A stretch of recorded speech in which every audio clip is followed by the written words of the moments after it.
minutes deal. Yummies Markdown. It's not smash again. What's it?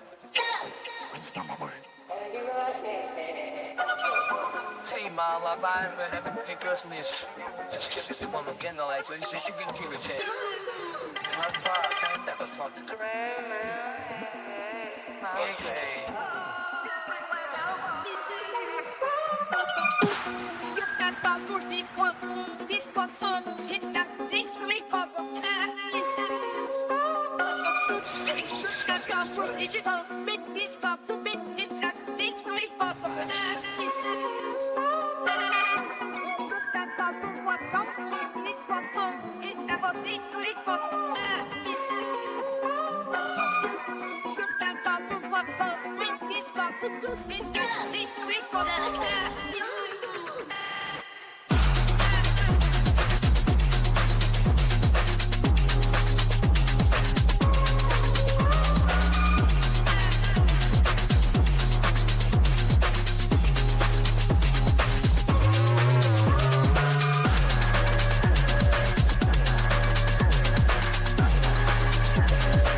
Alex de Vesuviu Eminizio. Enemies marked south. It's not smash the camera.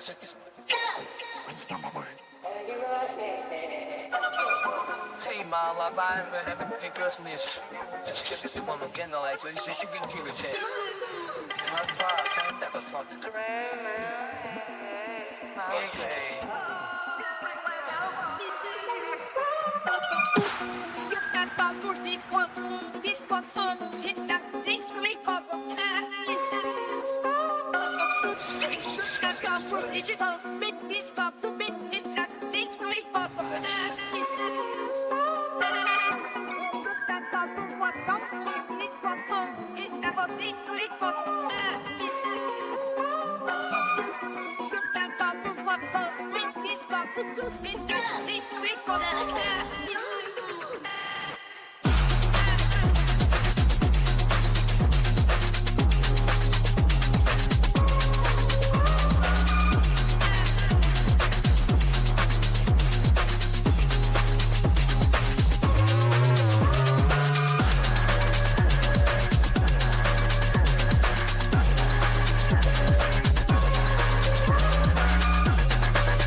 Man, coughing right before the intro. Man, the time of the clock runs out. Excuse me. Welcome back, everyone. Episode 282.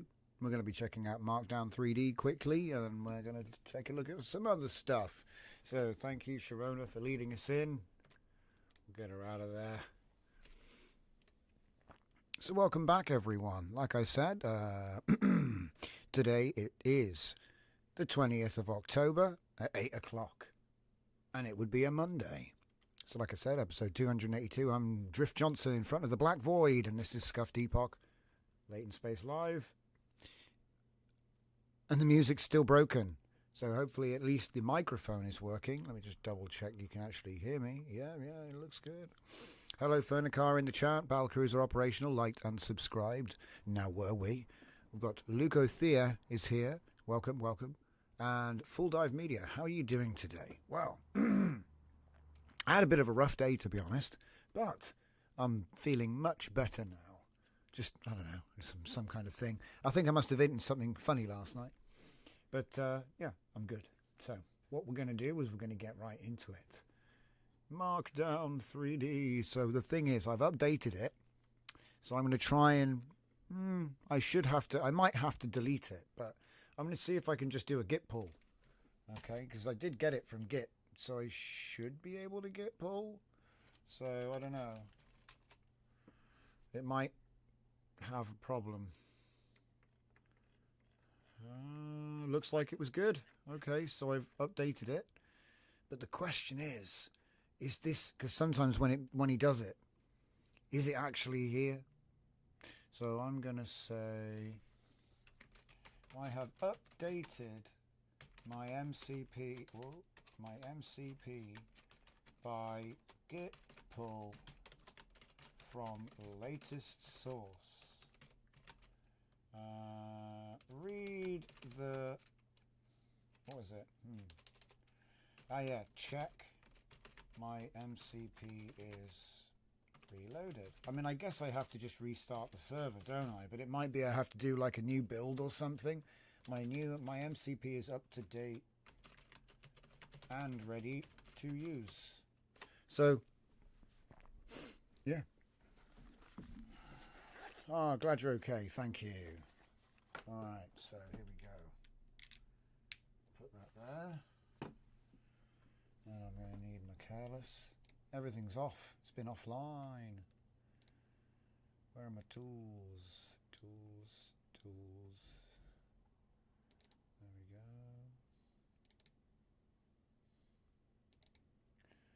Portable light. Good, that's running. Hello.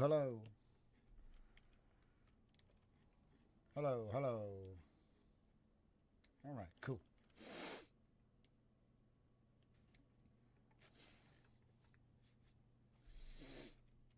I have done a git pull because it might need to be reinstalled, which I think is probably what you have to do. There were big changes to the MCP.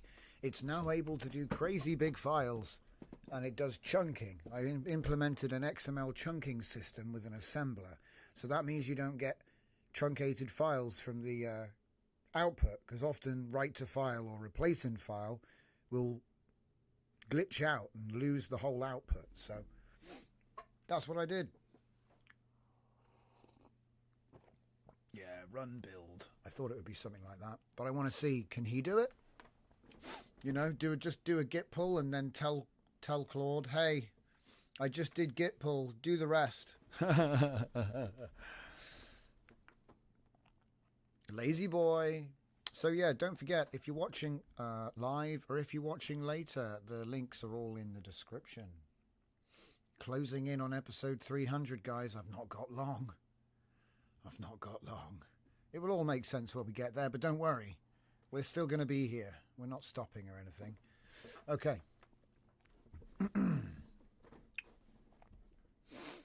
Yeah, it does. I don't know. I'm interested to see what the performance of this is going to be, because I did, in fact, let's have a look and see if we can get a stress test up on the screen real quick, because I did do one.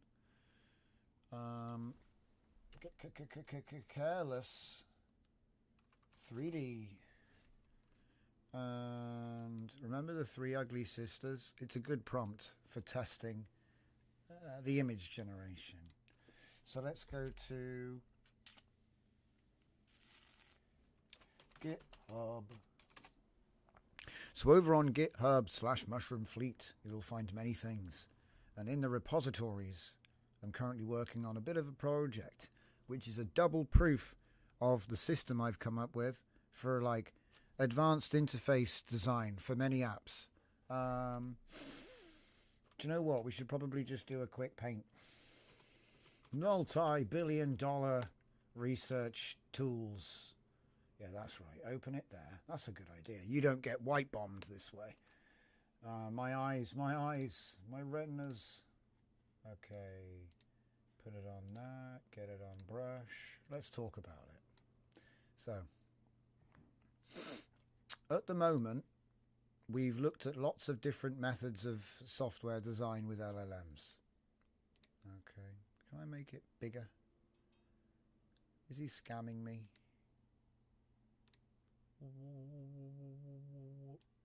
I've only got tiny lines.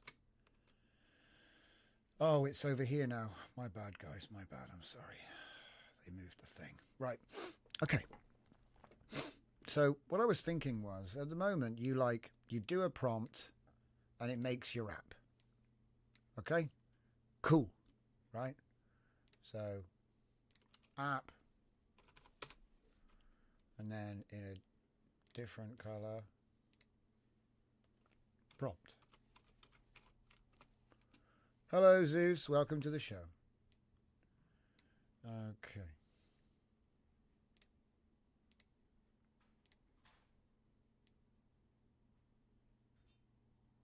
Okay.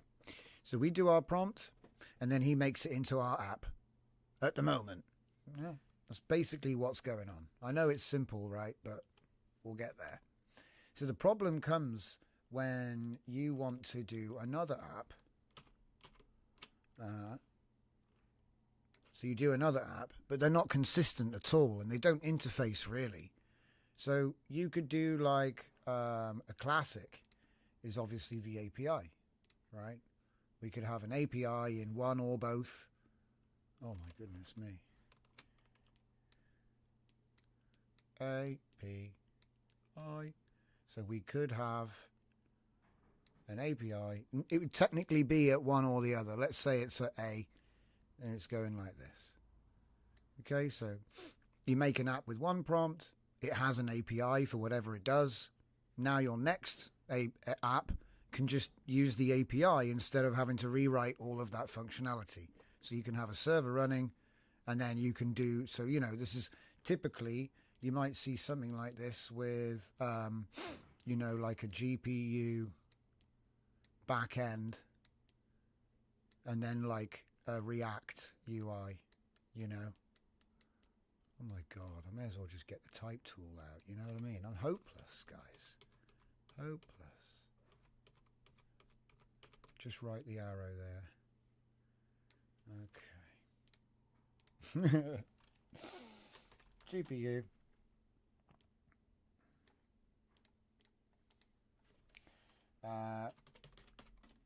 Yeah, React.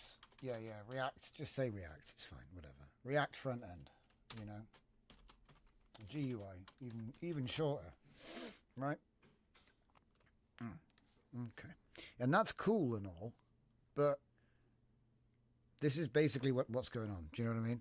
So it's like, how do you make it, like, you could use like a shared style, you know what I mean? You could do like, here is my style sheet, you know. Let's see, you could do CSS alignment. So basically, always give him a shared CSS file. Okay, so, you know, CSS shared. Even if it doesn't use it word for word, just having it in the plan will make the theming kind of unify. So you can, with this setup, you can do that. But what if you want to do like super advanced stuff that's silly and just exploits what the LLM can do, right? Because it's capable of a lot and we're not really using its full power. Okay. So what I did was I thought you do for example, in this case, it would be XML custom, or I should say extended, because that's what it is, extended XML. Okay, because the X means extensible, so we extend XML and create some magic format that's going to keep all of our data in XML, right? All right. And then we use that to make all of the apps, right? So once you've defined the spec, this one, so this understands the spec, this understands the spec, and then you get a shared file type. Oh, I'm just going to...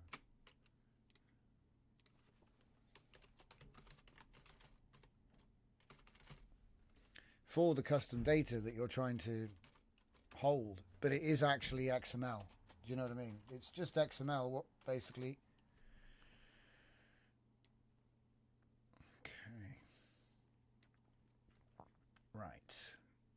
And so what I've done is I've created like 3 or 4 projects. Right. Well, I guess it's 3 projects, but each project has like individual pieces. So obviously the first thing that was obvious was making a transformer for our MCP. So we can have ourselves MCP server. Okay. And that's going to be converting the file type.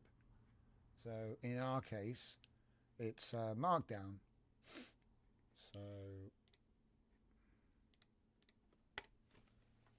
Markdown, well, okay, MD to NM3, right? Yeah, in our case. So I was trying to be like non-specific up to this point, but anyway. So, excuse me for the basics, but, you know, it's all you really need. And this is why I think, you know, the what we're building is this map I've just made out. I could basically have this in 3D. I could have this in 2D. You could represent it on the 2D canvas that we already made. But if you want to do big data, it's like, well, when I say big, I mean, okay. It's a lot. It's more than we're ever going to need, put it that way, because the LLMs can't even take, you know, it's probably too big. But tools can be used to interface with the format. So even though at the moment you have a prompt which made an app which maybe has a GPU backend, and then you made a prompt which made an app which maybe has a React front end, whatever that app is, it's going to have to save and load whatever it works on. So you can design this first. So extended XML, the format first, you know.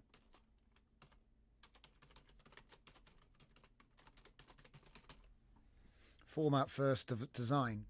And the thing is that if you then release that format spec,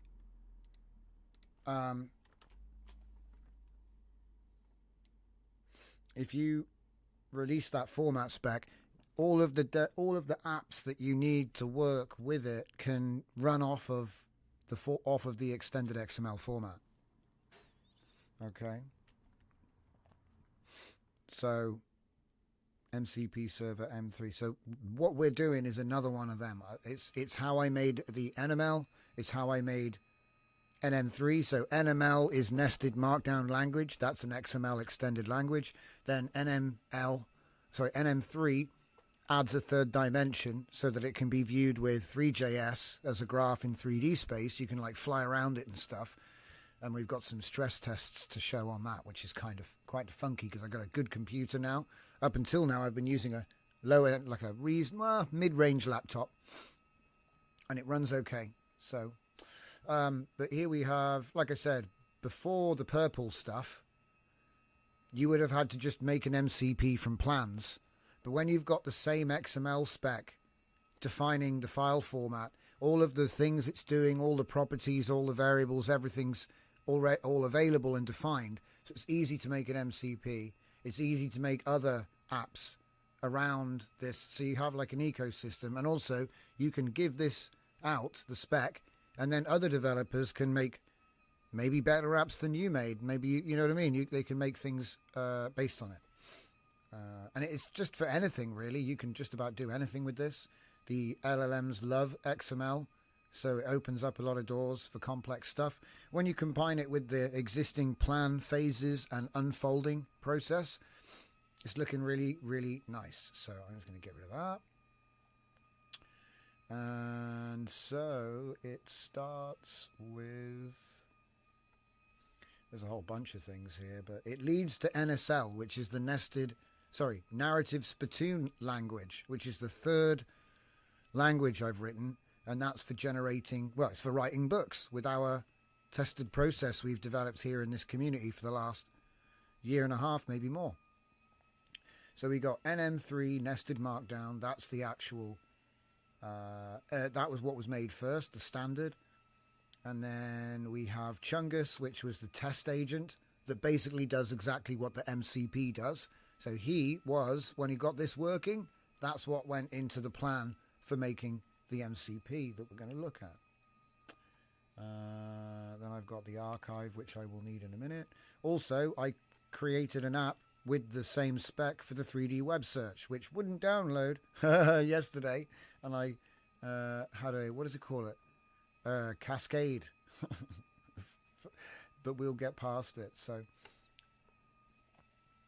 like I said, the nested Markdown 3D language is the next level of NML, because NML was 2D. NM3 is 3D. That's all it is. It's just a way of representing spatial data, and it has a bunch of built-in sort of things it'll do automatically for you, like it'll do, urgent, important information research. It's the same things that you get in the 2D version, all of the same connection types. How did it determine the shapes? There is like a reasoning behind it all, basically, how it comes out. But essentially you end up with an NM3.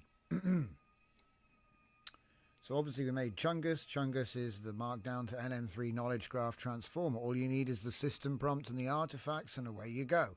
Only thing is, this is really good because it was actually much more creative than the MCP, because he can kind of do whatever he wants, and you can get a bit tricky with your prompt. So there are advantages to using this, but the only problem is he sometimes produces invalid XML, which has got nothing to do with the format and everything to do with, he made a mistake or something. Do you know what I mean? He just put a comma somewhere he shouldn't have. And that's why you need XML validation. Now, there are artifacts which explain that in here, and sometimes you can get him to do it. But I don't know. Your mileage may vary with things other than Claude. And so I didn't want it to be just tied to Claude. So, all right, let's get rid of that. Let's get rid of that. So we get to the MCP. Now, the first phase and the second phase went through, and then they said I had to wait until this Friday. I got cut off for Opus usage because I decided to do the first two phases with Opus. But don't worry, the holographic planning technique means all I had to do was represent everything I'd done, and I could reconstruct the phases with another LLM. So it was funny. They tried to say, "Oh, we're not going to give you phase 3 or 4 of your plan," and so I just reconstructed it and got it out of either Sonnet or Haiku, because once you unfold it, it's going to be much more detailed anyway. So that works. So that's nice. If you lose part of your plan, as long as you've got some of it, it can actually reconstruct it. It's quite interesting. Obviously, I had to feed the same context, so I had to give it the same inputs and the same prompt, and then say, "Oh, here's these, this is all I've got," and explain it. But it was quite happy to fill in the gaps and finish my plan for me. So yeah, I don't have to wait. We've already done it. And like I said, the new phase adds a bunch of really cool things, because it did have some problems with complex and large files.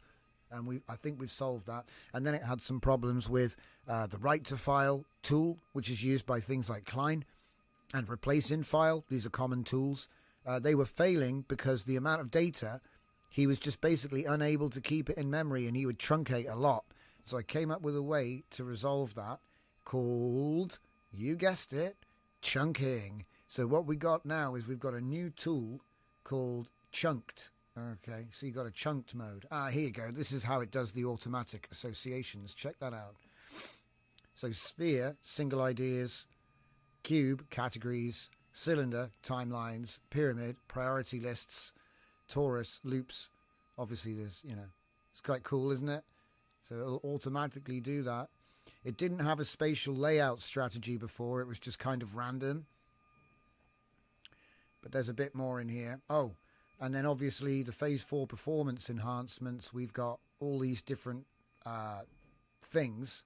5,000 nodes. I've got well, like I said, I want to test them out now. So automatic activation for documents over 50k. So it does streaming, it does multi-layer caching, it does parallel processing. This thing's actually nuts. It's probably the most complicated MCP I've ever written, and it basically just turns any Markdown file into a 3D chart with a knowledge graph. It's kind of cool. I reckon there's room to make it even more advanced as well, but it's kind of like, oh, how much power do you want to give it?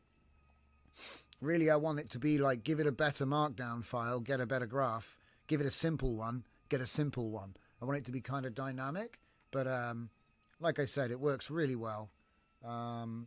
So we're going to give it a blast in a minute. I'm just going to make sure it's actually done. But yeah, so like I said, I got phase 1, basic, and phase 2, parsing and intelligence. That's what it had before. Gaurav says, I don't think AI is capable of writing stories. Check out live streams. There was a bunch of live streams where I did it live, and we actually produced the giant story, which is unedited. All of the stuff should be human drafted at the end, because all stories are human drafted at the end. But it gives you a draft, and it does it by way of a human 20 questions, and it keeps it on rails inside that content. We might even be demoing it. I'm kind of circling towards that, Gaurav, so if you're interested in seeing some story stuff, we might be doing that in a bit. But anyway, if you want to write a story, I think it would be nice to be able to fly around my story plans, because there is kind of like a world of RAG which you build off of your own ideas, which goes into fueling the writing. They are just slop. Oh, that's nice. Well, each to their own is what I say. You should be surprised what the bestsellers are on Amazon right now. I would call a lot of that slop, but it sells. And so it's a question of, what's your goal? What are your goals? Mine aren't to sell slop either, but I'm just saying, slop sometimes actually is #1 bestseller. So it's all a case of perspective. And that's what I try to do here, is break out of dead-end thinking. So, like I say, I'm not saying that's what you had either, so don't get the wrong idea. It's just you need to think about how you're going to get around this. How can I turn it from slop into something that makes sense? And that's what our system does. We don't do what other people are doing. We've got our own system that we built from the ground up, and I do everything open. You can go check out what the quality is, and when you see the level of control that I'm demonstrating, it becomes about ideas. Yeah? So I've managed to get it to the point where you have control, you steer it. It's your ideas that suck if the book sucks. You know what I mean? It's not going to suck because of the tool, or it's going to be such an easy thing to edit. But yeah, anyway. I don't want to go on because we're not there yet. Spoilers! But welcome to the show, though. It's nice to see you. Recaps of the system, episodes 271, 273. Yeah, thank you, Fernie. Somebody asked me nicely in the Discord to give a recap on the writers' stuff. So if you check out the live show, 271, 272, 273, at the end of the show, we spend the final hours, maybe even the whole thing, in fact, because I literally went over it in atomic detail and showed you how to use everything that's up in the public repos. But I've actually got a new method that automates it all even more, so you don't have to mess about, and it's going to make the system much, much quicker. It is down to a single prompt now, okay? But it does stop and ask you, do you want to edit now? Do you want to edit this? So it's not just going to go, vroom. It's like an interactive human machine interface. What do they call it? It's a human in loop process. It even asks you to add the last page before it starts writing, so you can even control it down to that degree. Anyway, phase 3 was spatial optimization. Phase 4 was performance and scalability. So that's what gave me the multi-layer caching and all this stuff. This is actually out of date now. We did a phase 6 which did the chunking and assembly.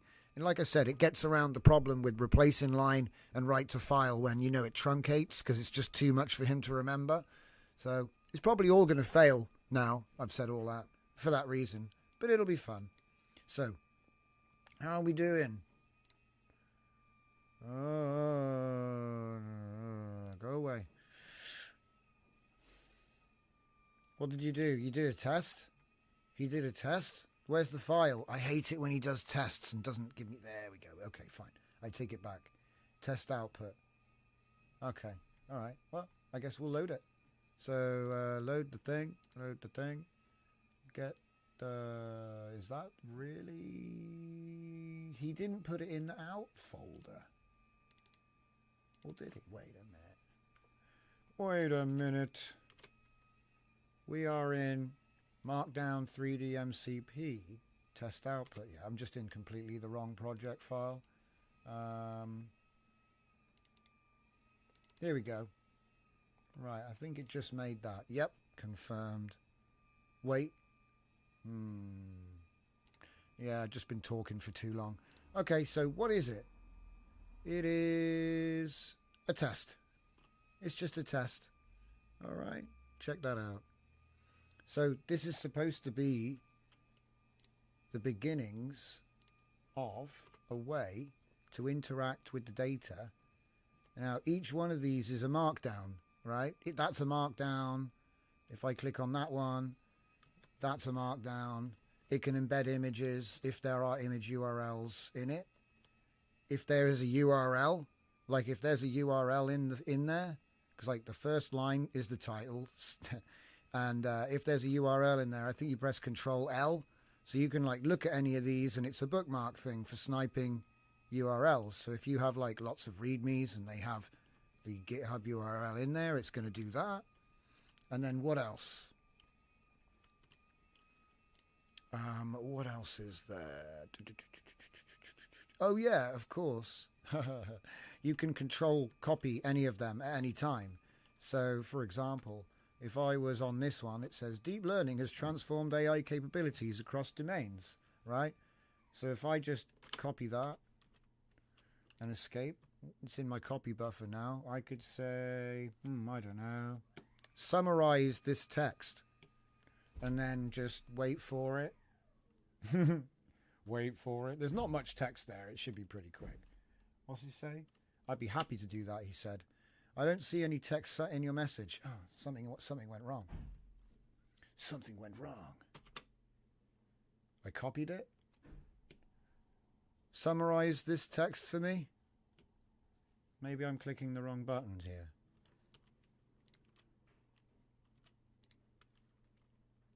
Huh? Ah. Oh, that's what I copied. Completed. Well, I guess it already is a summary, but isn't that just what I copied? Deep learning has transformed AI across domains. What does he say? Deep learning has changed and improved. He just reworded it for me.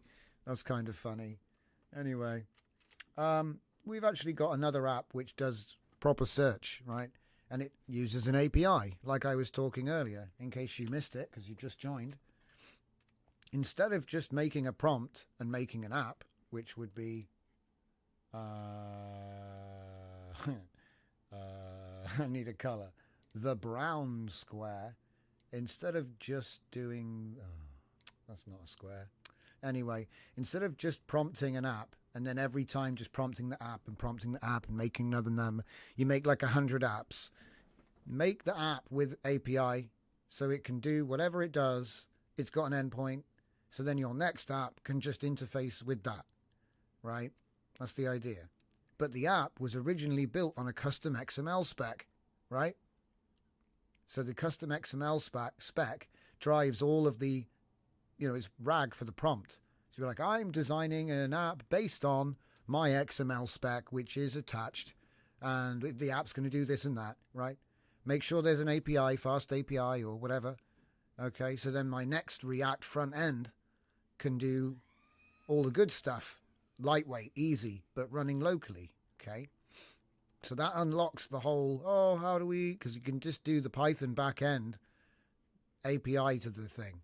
It's quite common, you'll actually see it. Like Vite is quite nice for React and front ends. But anyway, that's if you want to do a server on there.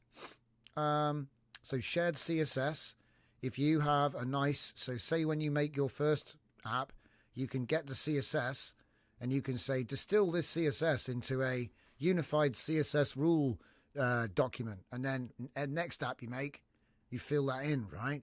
So now all the apps look the same. They got the same font, the same color theme. Do you know what I mean? But they're different. Same, but different. But still same.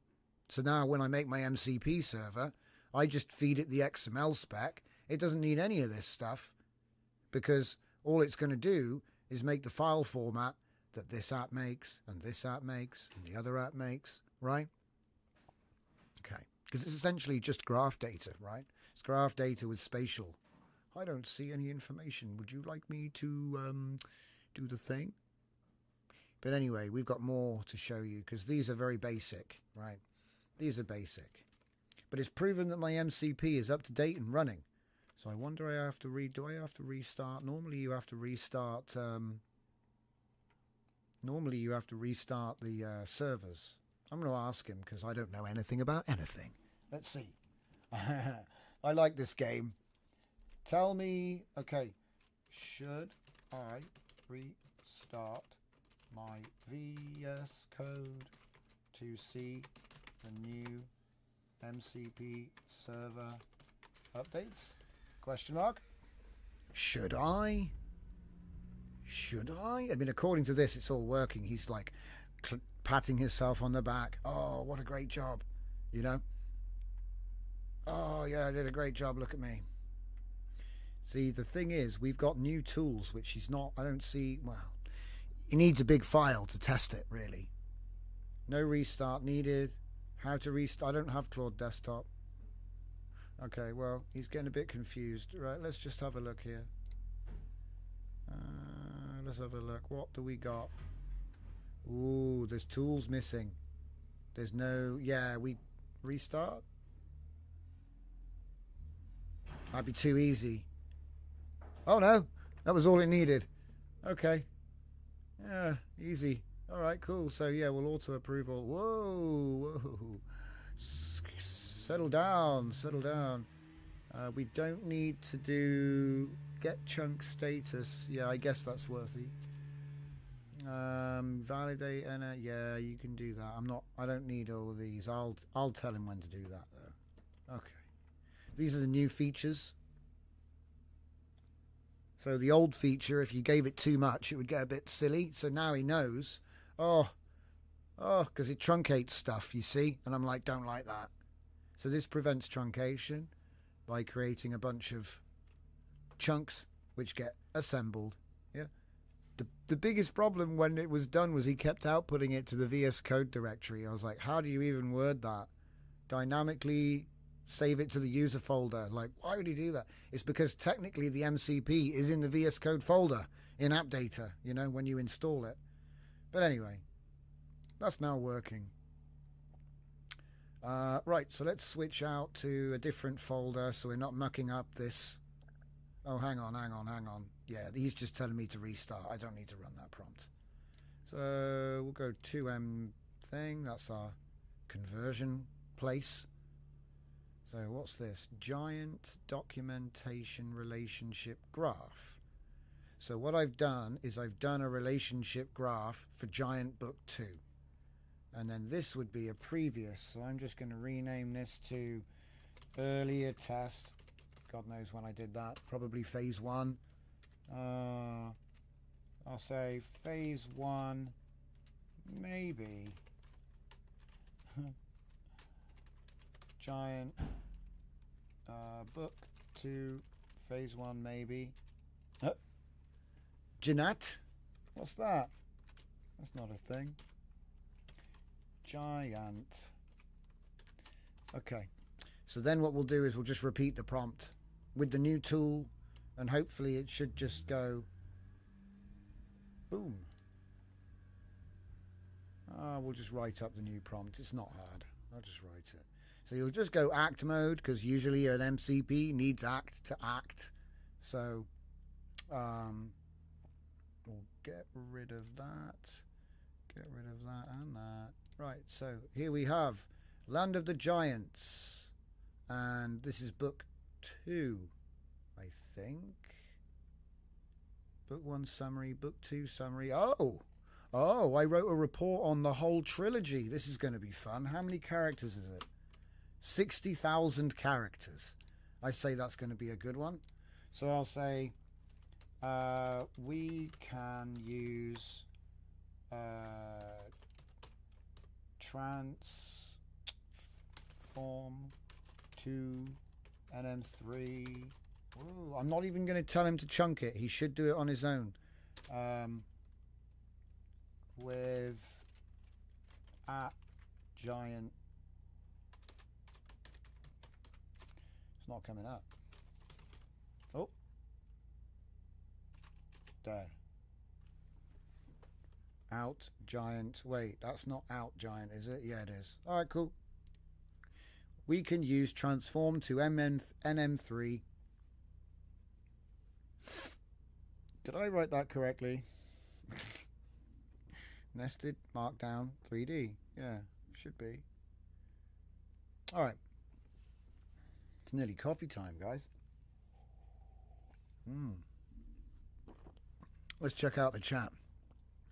People talking about the new Tron movie. Yeah, well, wait until we're in the grid. We can talk about the new Tron movie. I haven't even seen it. But I have seen, I haven't seen it in full. I should probably withhold my comments. But, yeah. I do find it interesting how the original Tron still holds up, though. I'll just say that. I think it still holds up. Yeah, sure, it looked a bit weird, but there's never been anything like it. You can't say it doesn't have its own aesthetic. If you see the original Tron, you know what it is. It's funny. Like, we used to watch it at Christmas when we were kids. It used to be on every year at Christmas. It was one of them Christmas movies they'd always show on TV. So I don't know why. Yeah. They say it's not that good. Yeah, people say all kinds of stuff, man. I think it depends. Like, there's a lot of. You could unpack that one. But yeah, look at him go. Transform to NM3 chunked. He's like, oh, this is too big. We've got to do chunk transformation. All right. Let's see it. Yeah, the classic version. I haven't seen the new one, guys, so I don't want to comment on Jared Leto's latest outing, okay? There's probably some cool bits in it, like most modern movies. Do you know what I mean? But it just makes me want to watch the classic again. Do you know what I mean? Whenever they bring out some new movie, I'm just like, oh, got to watch the original again for the nostalgia vibes. That's all. It's because I watched it when I was a kid, so it's like, really, you're watching your past in a way. You're like locking into the past. So the nostalgia is... it could be the worst film ever, but if that's what you watched at Christmas, it'll take you back there. It's a funny thing about memory. Maybe.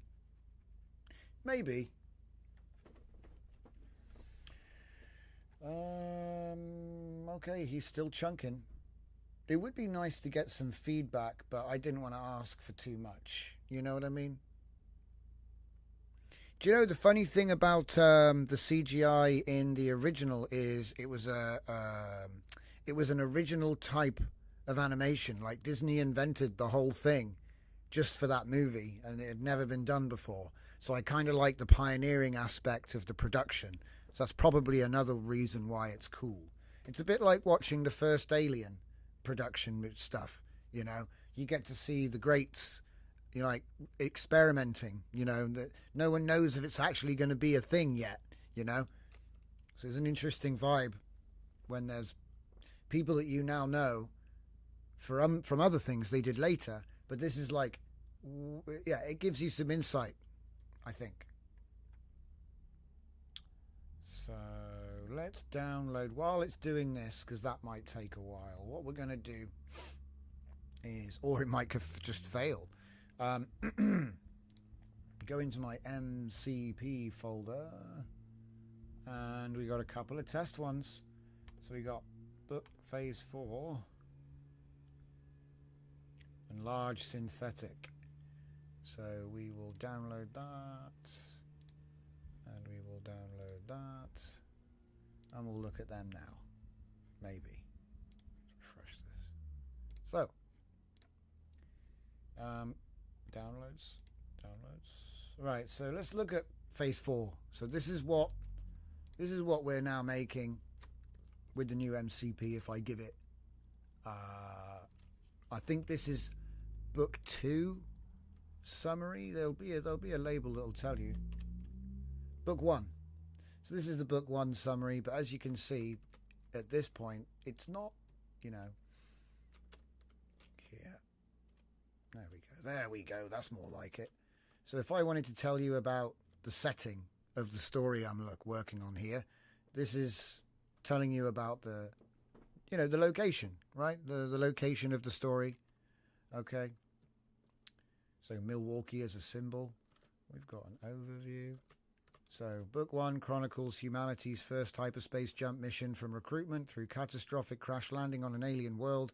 4 scientists are secretly recruited for a faster-than-light mission, the apparently uninhabited Earth-like super-Earth, only to find their on arrival the destination data was flawed. Oh no, book 1, oh no. So wait, what does it say for book 2? Because I've already written book 2. He doesn't know that in this moment in time. So let's see. Where are they now? What was watching? Yeah. Ghosts, not ghosts. It was Cthulhu. Intergalactic Cthulhu. Why was the data wrong? Can they survive? Team dynamics. Was it sabotage? These are quite good questions. Some of them are answered in book 2. But if I take a deeper look into this, we can have a look. We got major plot events. So obviously that's just a group node, right? But if we have a look around here, we could go to commitment and have a look at elements in the book 1 under a little bit more scrutiny, right? And obviously we've got we could go, page 2. I need to go and get page 2, lock it into memory and do more work on it or something. So it's interesting. You can scope in. You can scope in on everything. And like I said, it's easy to create new nodes. You just Control V and it makes whatever's in your copy buffer a node. And then you can change the shapes and do whatever it is you want. It does its best it can. The MCP is using color coding for things. Oh, that's a link node. Careful now. There we go. So there's one of the characters in the story. A lot of his background and stuff. So, this is kind of what I intend, But the nice thing about this is I can bring this into anything. So we have an import, a merge. So if you have it in an M3, you can merge it. So if I just go over here a bit, it'll take it from my camera position. So say I've got another NM3, I can just say, whoa, easy. It keeps taking over the camera. The mouse controls in 3JS are diabolical. Let me just have a look here. It keeps on snapping back. There is a mouse API, which is supposed to do your focus control, but it's, I just keep pressing escape to get my mouse back. It's funny. So we'll use the little one, like I say, open that. Now, son of a... Okay, right. I hate it when that happens. So yeah, you can change the scale. I will change the scale, and I will change the x-axis to make it a little bit lower. And I'll bring it in. And it should bring it in at my location. Maybe okay, a little bit lower. And maybe I didn't need to shrink it. It's funny. I think the next feature will be an undo to, you know, like, don't do the thing I just did. But it's really fun making these sorts of things. So let's just bring in another one. You could, for now, you have a save. You save it, you load it, whatever you did didn't happen. That's how the undo system would work, by the way. It would just be making like a shadow copy every time you do something. And then if you say go back, it'll just hot load that cache. That's pretty much what it will do. So it's just it's the same as saving, doing a thing and going whoops, and then loading it. It's save scumming. So yeah, if I just decide to bring that in again, or anything else for that matter, I could bring in GTA San Andreas and just bring it in right here. Where is it? Ah, and then we got GTA San Andreas. We looked at that the other day. This one was done with an LLM. Obviously, you can do it with a system prompt too, but it's kind of hit and miss whether the file will be valid. But when it is valid, as you can see, this is all information about GTA San Andreas, and it's all linked together with knowledge graph. So it's like a way to explore knowledge graph in 3D, paste them in, you know. You can even import the 2D canvas work. So if you've made a bunch of stuff with the 2D canvas, you can bring that in. And so now, for fun, let's do a stress test, because I do enjoy a bit of a stress test. So this one is 660 kilobytes. Or even on my system. This is designed to break or lag, okay? Because I've just done too much. It's too big. Yeah. Wow, I can hear my 4090 spinning up. That's crazy. Oh my goodness me. So there's a 2,000, no, I think there's 2,000 nodes with 1,000 connections here. Now, I did think about this when I designed the app. And so what I recommend is turning the visible nodes to the minimum, turning the target FPS down. Oh, did I save it? See, I need to work on this mouse response thing. That's probably the best. Oh, we're what? 40. It's a very strange. 30. Okay, so 30. We've got culling on already. Turn the frame rate optimization. Turn this off. That doesn't do anything. Turn that off.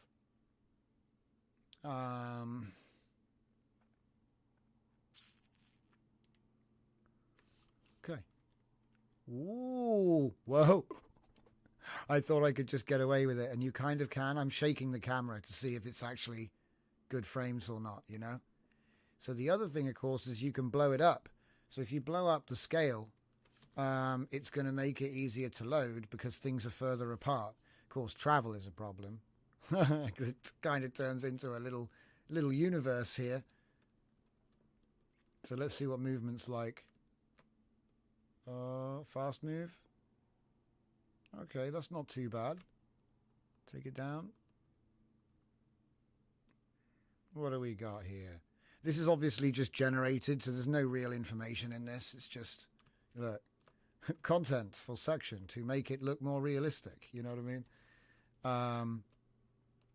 Now, do you know what's weird? I swear that there was a feature I put in where when you put the thing, there should be like a next and back.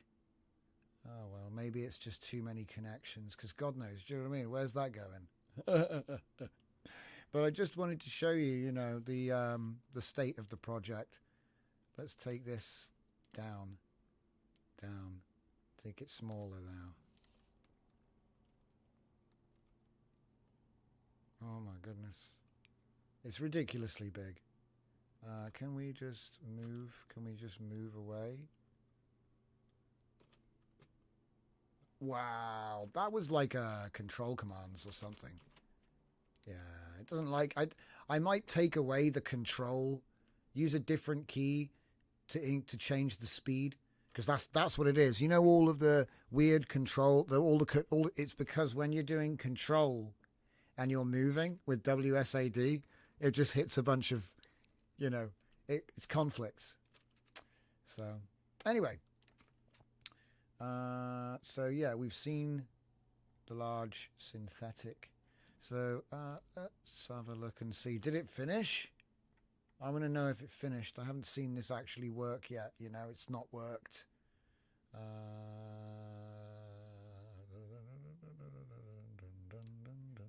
Where'd it go? Did I break it? I think I managed to. Yeah, I managed to kill it. All right. So apparently we've got a new NM3. I don't know if it'll work. We're testing the MCP.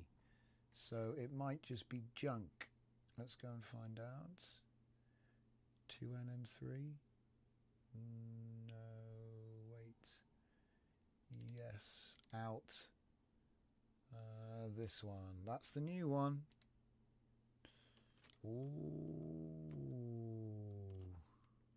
It's a little bit thin for a three trilogy analysis. I mean, it's possible that it only got the actual report. So I'm not gonna criticize. What's this say? Conclusion. Spoilers.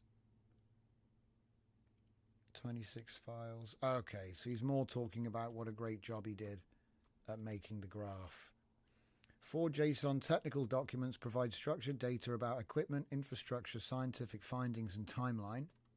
Okay. Writing framework. 3 documents provide creative writing guidance. One of them would be the old narrative spittoon itself. Reference materials. 2 documents require quick reference for terminology. That's the glossary of terms and vernacular slang. Character documentation. This is actually a pretty good breakdown of... It doesn't have the actual information, but that's okay. It's I'm actually okay with that, because think about it. It's based off of the files you already have.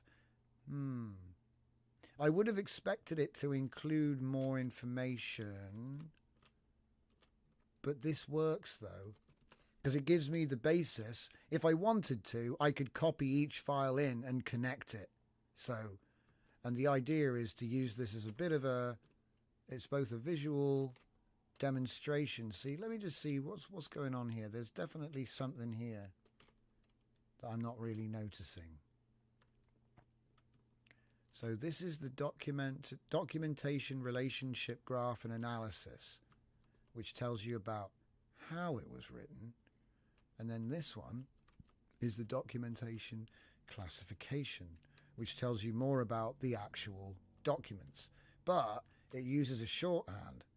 So, because like if I wanted to, I could copy this file and paste it in as a bunch of nodes and like a little cloud around here. That's how it's supposed to work, you know. But this is actually pretty solid, because the thing is, I didn't have to make this. So it gives me a semantic starting point, because when you look at how it's connected everything, it is correct. It's correct. And so if I wanted to, I mean, you look, I could send this, and it tells you what I'm doing without giving you everything. And then if I wanted to use this myself, I could add a bunch of things around here.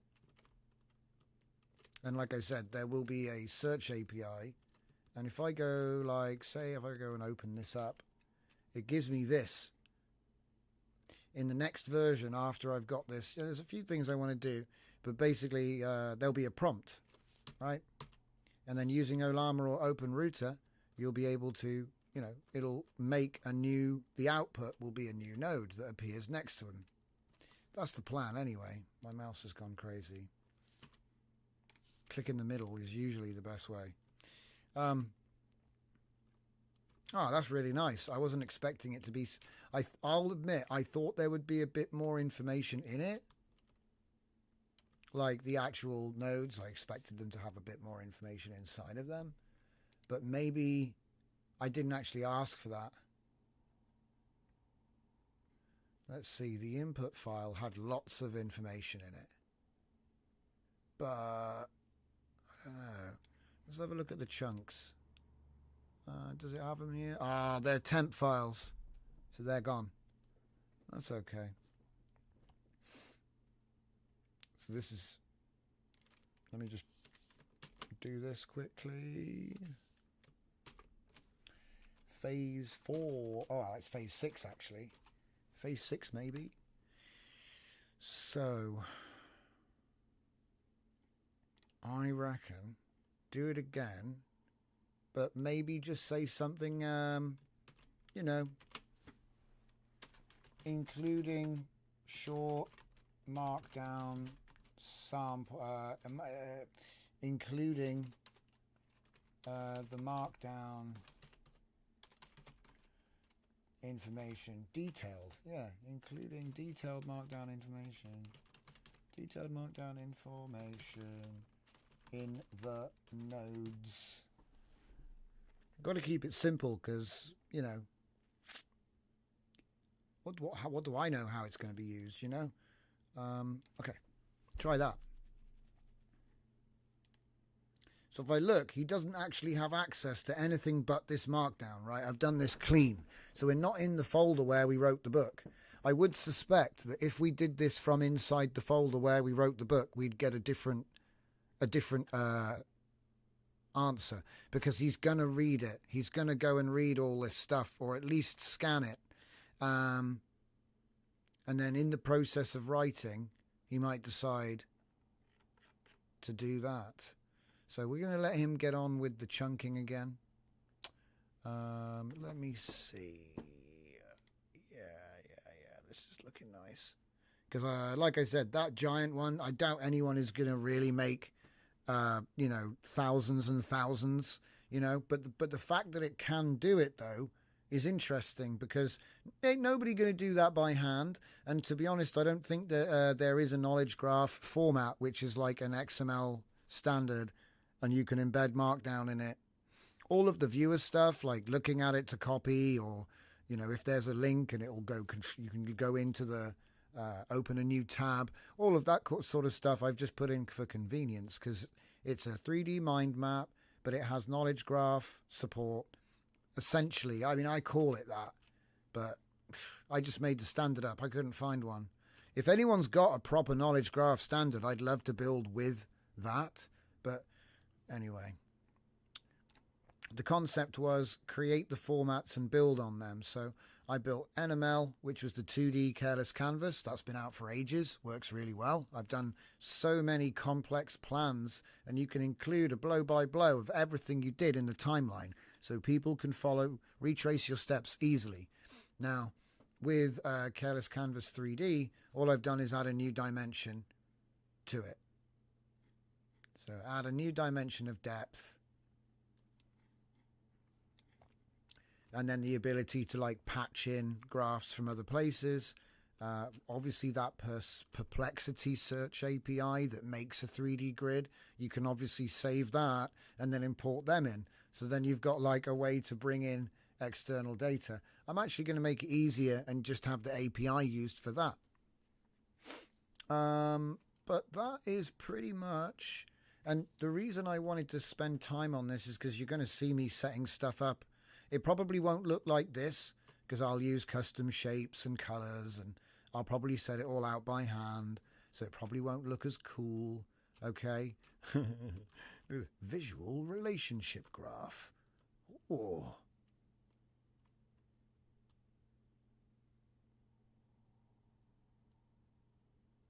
It's nice. But anyway, like I say, this was a good one. It's going well. I haven't released this yet because I'm going to make it local and add. You know, I want to have 2 versions of it. The first version will just be clean, no LLMs, nothing fancy built in.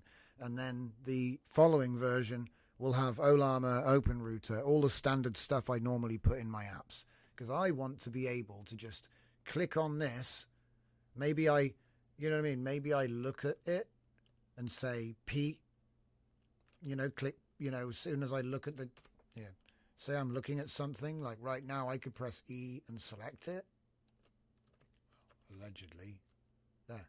I could say E and select that, right? Or copy it, or use it as a hyperlink. But I want to say P and then prompt it.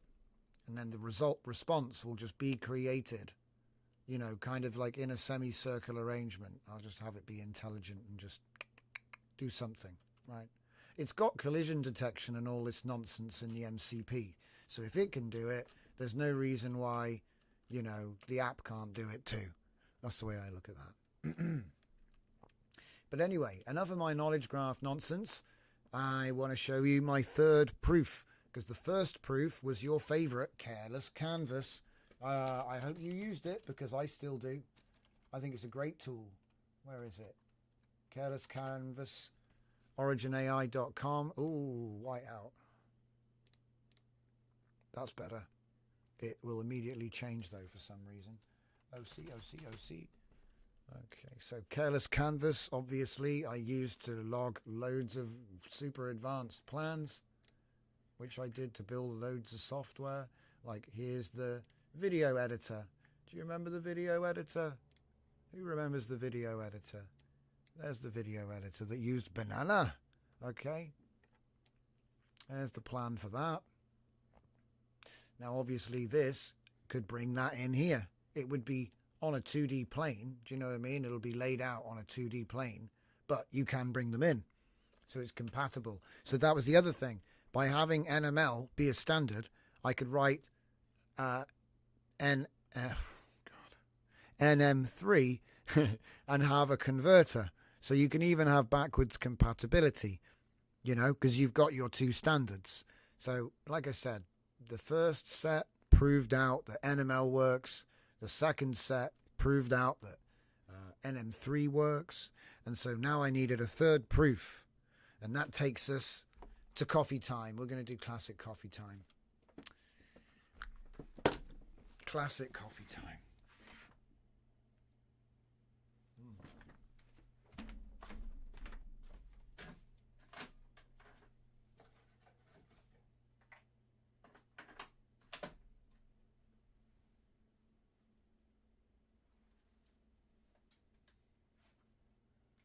It's a classic.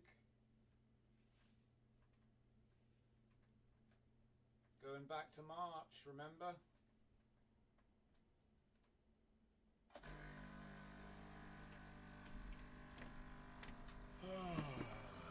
So yeah, like I say, we've got a bunch of archived stuff. We've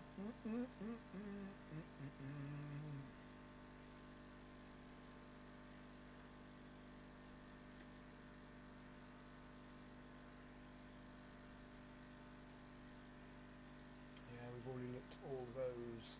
Case closed.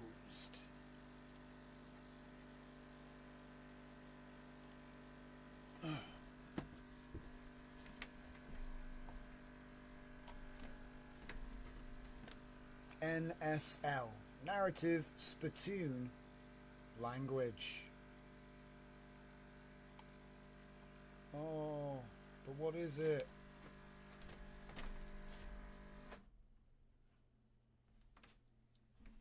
Let's take a look at the Costalgia, says Leucothea.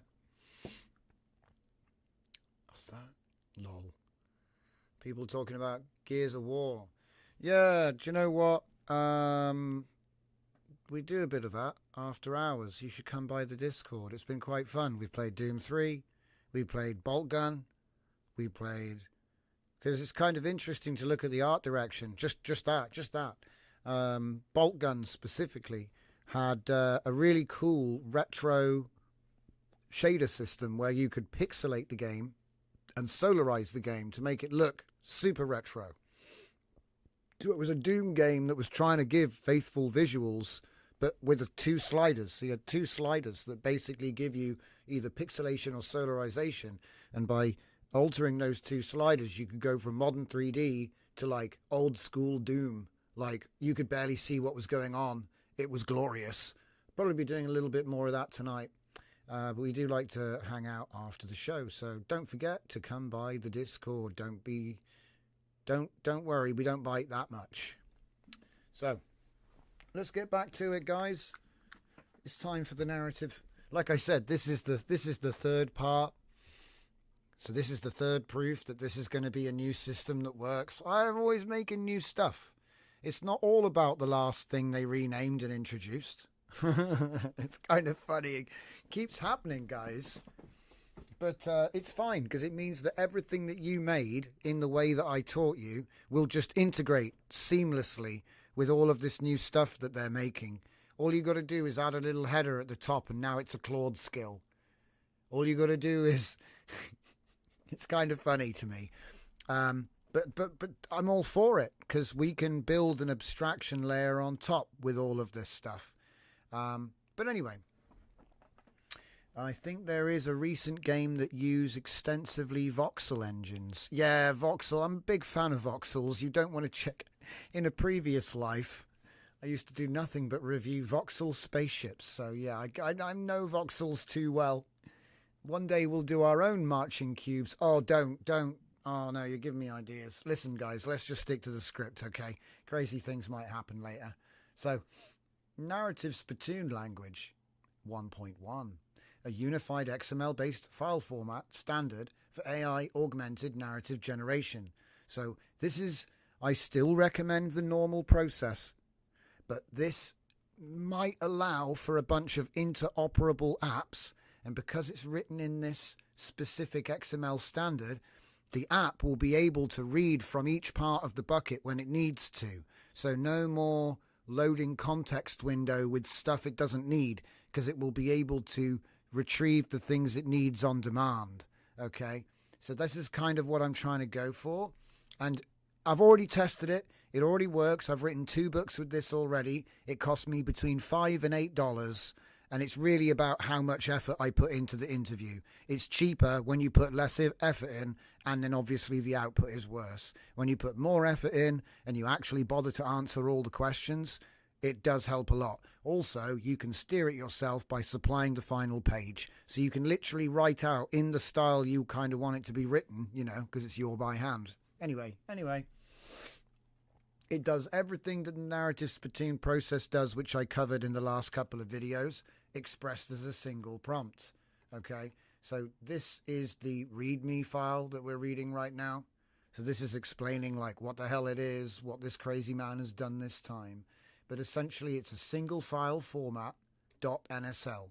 So you know the narrative bucket that you've been writing your books with, if you do it the way I've been teaching. This is a single file which is everything in your bucket. Okay, that's what you want to think. It's a bucket format. So narrative spittoon language is the whole bucket and what it means and what it does. So semantic structure, multi-volume support. So because I've written trilogies, this is a little bit better. There is a 1.0 spec that doesn't do trilogies. It just does single books, but don't ask. I just published the 1.1. There's the cross-reference system. Okay, the cognitive frameworks, which is like narrative spittoon and the ghostwriter, your custom ghostwriter. Okay, anyway, oh, and the holographic tutor is now built in. So then we have metadata, all this good stuff. All right, all this good stuff. There's your world, characters, narrative spittoon stuff, world building, your protagonists, the story content. Okay. You can go, like I said, that's just a template. And so obviously you can plug in your thing and blah, blah, blah, blah, blah, blah, blah, blah, blah. I think you get the idea. Now, that's the specification, but in NSI v3, we have the narrative spittoon in version 3.0 complete process. So this is a single plan for writing the book with narrative spittoon. So it does the 20 questions interview. It does the sets up all the folders and everything. Does phase 1. It writes the book. So you do the law book. That's the interview, right? So you know, and then what he's going to do is he's going to make all of the RAG artifacts, chuck them all in the bucket, and it does it normally. It doesn't do it with the XSL. What is it? The NSL format is not for writing the story. It gets changed into it at the end, basically, right? It's pretty much. So yeah, install the cognitive framework. That would be narrative spittoon, ghostwriting style, holographic tutor. So it's all built in. All right. There's an example of project instructions. Okay. Story generation. And then it does what you all know, the inversion. So it's going to do the story in reverse chronological order from ending to beginning. So starting with the final page, it's going to go backwards, right, one page at a time, to the beginning. What led to the next page's events? Quite simple, really. But it does it all flavoured by your RAG. So this is more like having a video game and being a producer, programming all the NPCs, describing all of the scenes, and then having it go chapter by chapter in reverse. So he's aware of the future. It doesn't collapse because we're writing backwards. And when we get to the beginning, there you go. It's done. Because the hero's journey was averaged in reverse over the number of pages. So there's no limit to how many pages you actually want to do. So you can create or approve your final page. So most of this was unattended. You do your Q&A, and then he asks you, do you want to write your own ending? And if you say no, by not putting the page there, so if you put your page there, he'll use that. Otherwise, he will generate a page 5 based on your cues. Because it will be obvious you've planned a whole story. He does know how the story ends, and you did determine that, or you should have. After that, we have all the pages in the story folder. Oh, no, we don't. We do the reverse. So this is the old reverse prompt. It's exactly the same as it's always been. Okay.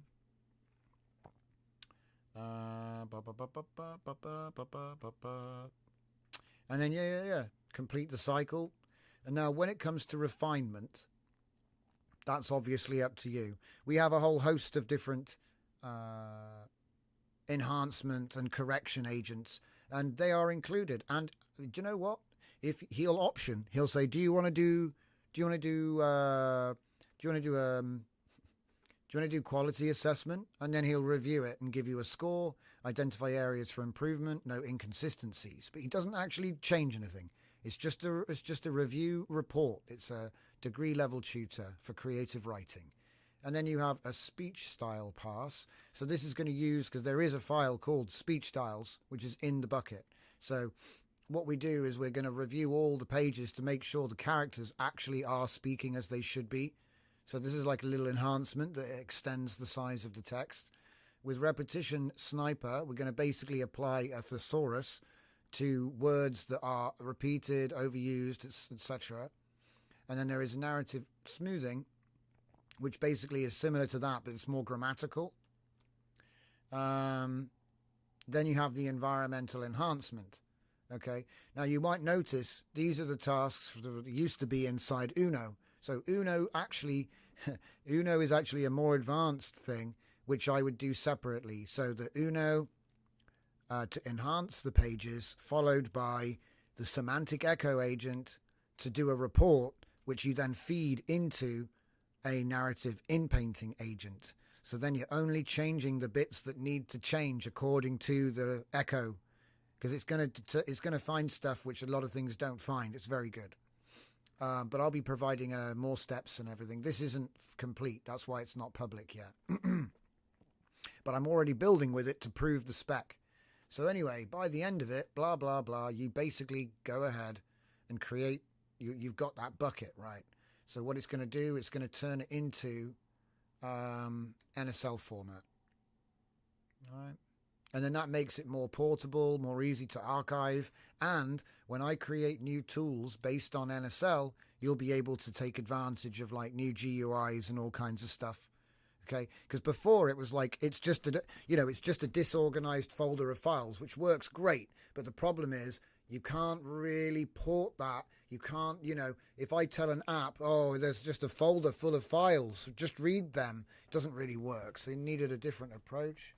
And also it's more efficient to just load the project like with all the short descriptions and don't actually load all of the images you don't need to load all the files all the time. You only really need the project instructions. So it's funny that the skills uses the same solution, but I have a central manifest and they build it into each file. And so the difference is that they don't need a manifest. You see what I mean? So they don't need a manifest because they use a header trick. So that's actually kind of smart and could make my system even better. But If it ain't broke, don't fix it. So, like I said, you might say, oh, why have you just spent all this time talking about this nonsense we can't even use? Yeah, true. Fair comment. But let me give you a little bit of a sneak, right? A little bit of a sneak. So obviously, before I continue, the first thing I got to say is, please like the stream. Consider subscribing to the channel. And check out the websites that don't currently work right now. But maybe if it depends how long it is until you see this, I guess. So what I wanted to show you, we looked at Blast Off at the end of the thing yesterday, which is fun. That's a lot of fun. A little video game. Damn, there was something I wanted to show you, but well. Oh yeah, that was it. Giant. I needed to highlight Giant. Where is it? This one's public. So, you know, I do transparency, right? So when we did that full rundown of the whole writing process, here's Giant. Do you know what I mean? Here's Giant, full readme, which explains everything, what we're doing. Look, here we go. Narrative inversion, ending, guardrails, beginning, destination first, construction, guaranteed payoff. So imagine Drift Johnson eliminates drift. Anyway, they told me the car was too grippy. But yeah, like I said, we go backwards. A classic gamer move. We go backwards. Okay. And then we do a feedback loop to update the RAG every time we finish a book. Very simple stuff. And then you just go into the next one. So like I said, this is my showcase, my trilogy showcase. How good is it? It's subjective. Some people will think it's great. Some people will think it's the worst thing they've ever read. That's just the way of writing. You know, I'm prepared for that. Yeah. There's probably a lot of problems because what I've done is I've given you the actual output. Okay? No tricks, no cherry picking. We did it live. This is the output. That's book 1, that's book 2, that's book 3. The pages are all there. Okay? So I give these out under MIT. I just ask for citation. But this is an educational aid to me because what it is I get to show you that is the book. That's the book. This is the ability to make 8 books, 9 books, 10 books. You can make as many books as you want. But they're not just generated from nothing. They're generated from your ideas. But we keep it on rails inside this world. And then for consistency and continuity, you just sort of update it with what you've done. Every time you finish a book, you do a summary for that book. And then you update the bucket. So then when you write the next one, it's aware of what was already done. Simple. The problem was we didn't have a unified format for this. It needs to be one file, even if it's a huge file. It just needs to be one file. Because the apps, they want to load a file. They don't want to load a folder of files. It's not practical. You know, you could say, oh, load a zip. I guess, maybe. But anyway, that was the project. I showed how to do it. It uses the techniques and prompts which are in my narrative spittoon inversion repo, which you can find up on GitHub. And like I said, I won't be changing, removing, or doing any of that stuff. These are what they are forever, kind of thing. A lot of it's model agnostic, so you could do this with Gemini, Claude, Grok, whatever you want. It doesn't specify. If I ever say Claude, it's usually a trick, because Claude is tricky, and sometimes you have to tell him it's Claude to make him know that you're not trying to make him not be Claude. He's a very funny person, he is. So, you know, just change it to Gemini or Grok or whatever it is you're using. It doesn't matter. Right. So let's take a look at the new one. Where is it? The new one. Spittoon Scribe. Now, this has just been made, just before the live show. So I'm going to try it with Olama, because I think that would be funny. Let me see if Olama's running. Nope. It's never running when you want it to be. Okay. Because I just think it would be funny. We already know that Sonic can do it. Do you know what I mean? We already know that Sonic can do it. So he's not going to tell me. Okay, I need to just get the model I want to use. CMD Olama list. And then it's going to be, I'm going to want to use this.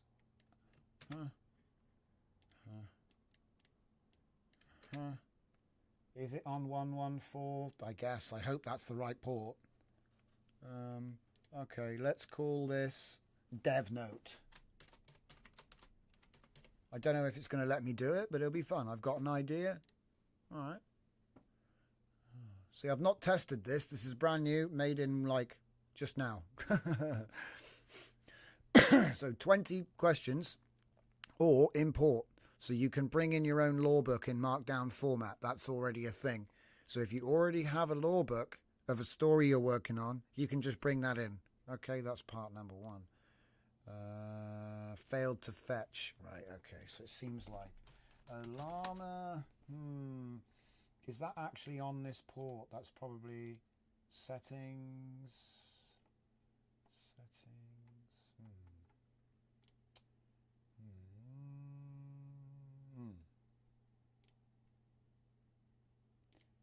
What?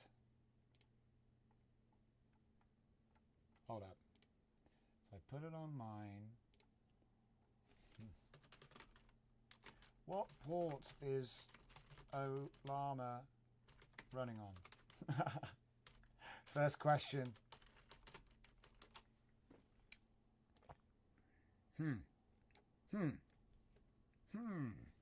What port is it running on? I think it's 11434, but I might be wrong. You probably can just ask. But then again, I guess this will prove that the actual model is running, won't it?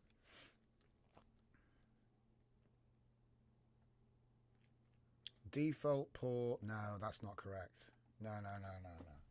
For API. No.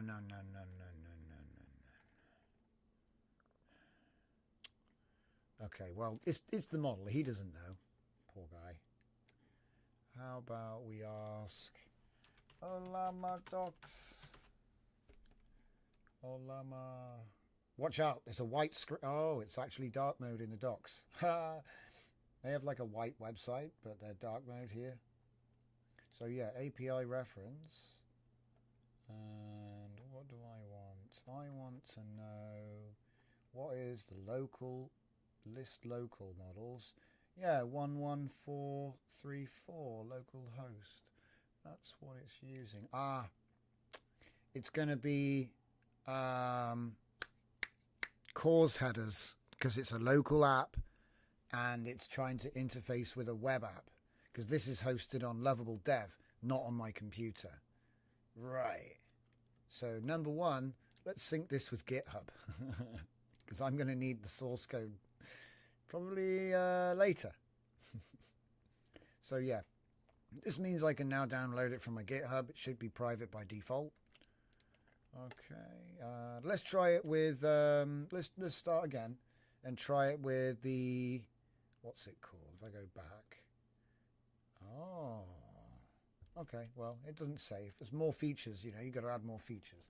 I'm just going to get a stock key, hopefully, and just use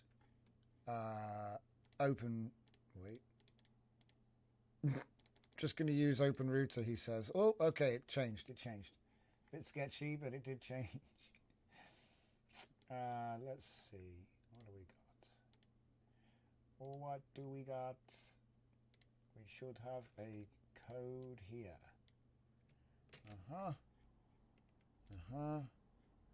Let's just do something there, shall we, real quick? How small can it go? Begin interview. Back. So, dev note 2, because the first one didn't work. Oh yeah, and then we change this to Anthropic Claude Sonnet 4.5.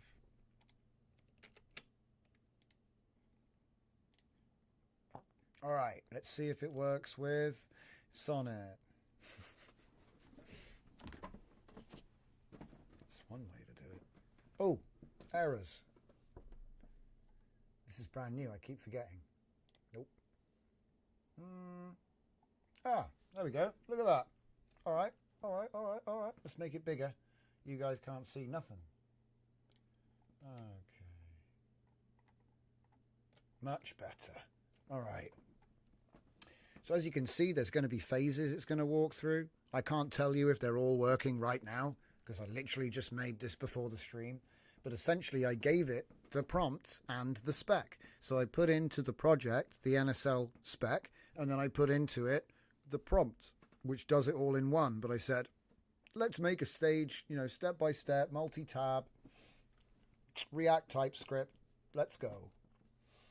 So what's he saying? The spark. What is the central premise of your story? All right. We will write about a developer who nobody knows who he is, and he's always writing code and uploading code. But what he doesn't know is that on a time delay, on a temporal delay, suddenly other people get ideas and they write the same code, but like slightly differently. And that's the whole premise. And we'll do spooky stuff with that.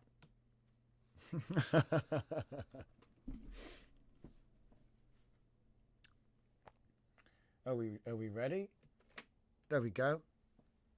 Question 1. Now, what else should I put in there? Because, there could be more stuff. Oh, and then you can make it like creepypasta. So you could say, and 1 week after they write the same code, they die. I'm just going to make it spooky for Halloween for no reason. Ruin the idea. It's fine. There are more ideas. It's just creepypasta. Does it work? Let's see, because I don't even know if this works yet. This is literally one shot. I mean, the plans were pretty detailed, but I've got no idea if any of this is actually going to produce anything yet.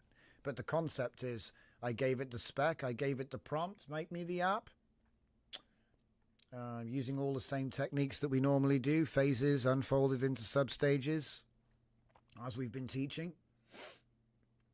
Well, nobody knows who he is. It's called DevNote. I'm obviously doing a silly parallel, guys. It's a parody, okay? DevNote. It was the AI. He started using AI and he wrote this code, and then a week later he died. Spooky. Anyway. Who is this mysterious developer and what is their relationship with coding? What drives them to... Oh my God. He's giving me so many questions. Okay. The coder is known only as Dev, a pseudonym from darknet channels.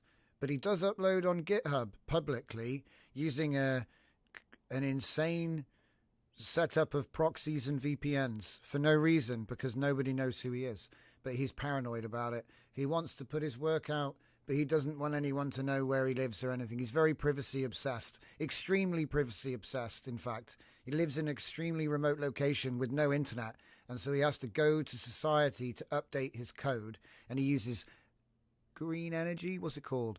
He uses some kind of natural energy somehow to, like, maybe he's got like, maybe he lives in a mill, so he's got river power to power all his computers. That would be cool.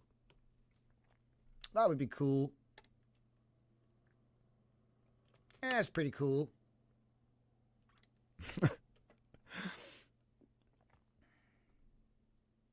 He's extremely privacy obsessed. That kind of wording can make the LLM go nuts. You got to be careful. You might have to sanitize this a bit. I've done it before where it's like he's extremely this or that, and then it'll like totally obsess. So how does Dev first become aware that something's wrong? Does Dev notice the pattern? Do they stumble across somebody else's code and recognize it? Do they track GitHub? No. Well, wait a minute. No, he's not aware of it at all. He's completely unaware of it. Okay. Dev is completely unaware of this spooky action at a distance or over time, because it's usually happening on a time delay. But he doesn't actually have a clue about it. He has no idea about it at the beginning of the story, but it's been happening for years at this point. Yeah. See, the thing is, if that was a thing and then you found out, would you stop? Or would you keep doing it? You know, it's like that silly debate about, every time you have a cup of coffee, 5 people die. Would you make another cup of coffee? It's like, no. I guess no. 5 people die if you eat a cup of coffee. The thing is, you can kind of like do weird stuff with statistics and be like, that does happen though. It's not related, but it happens. So he has no idea. Has anyone connected the dots? Okay, so all right. There is an FBI investigator trying to piece together all the information, but nobody knows because people seem to die of natural causes. But it's out of the ordinary because they're of perfect health and sometimes too young for it to be natural causes. This could be some kind of supernatural deal. We might be trapping demons in the machine. I think that makes sense. The coffee assassin. That's kind of funny.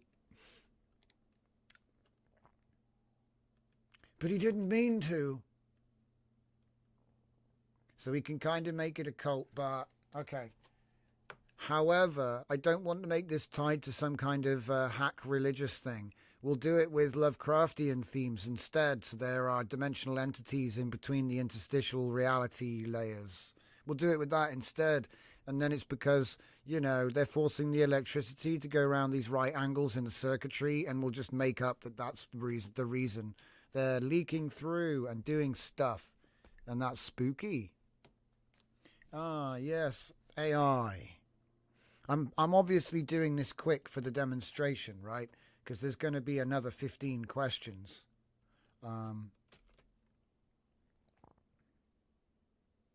Spooky.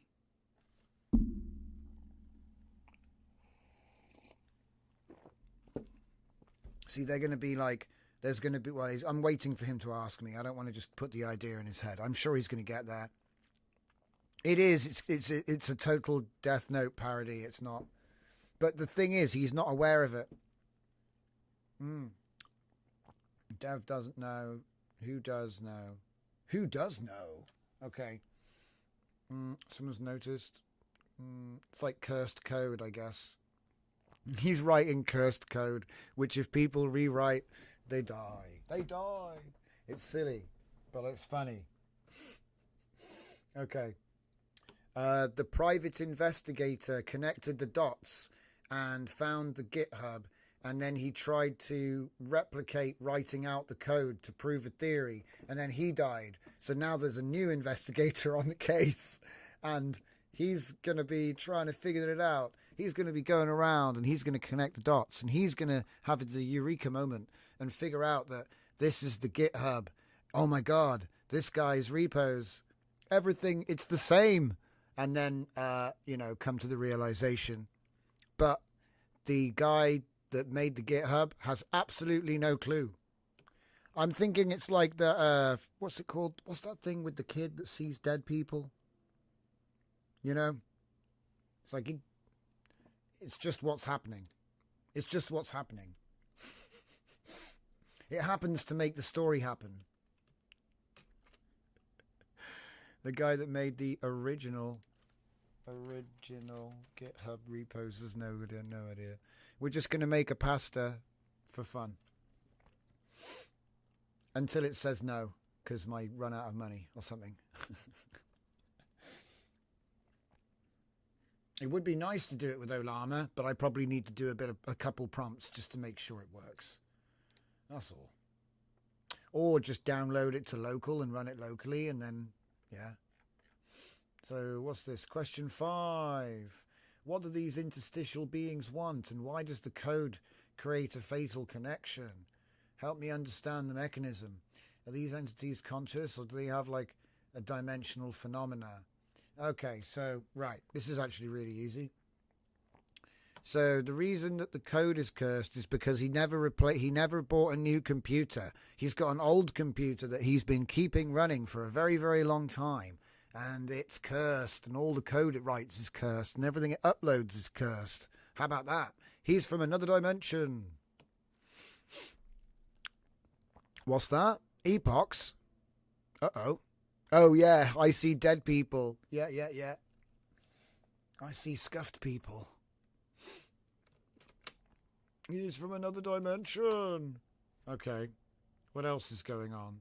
So he doesn't know. Nobody knows. But they'll find out in the course of the story.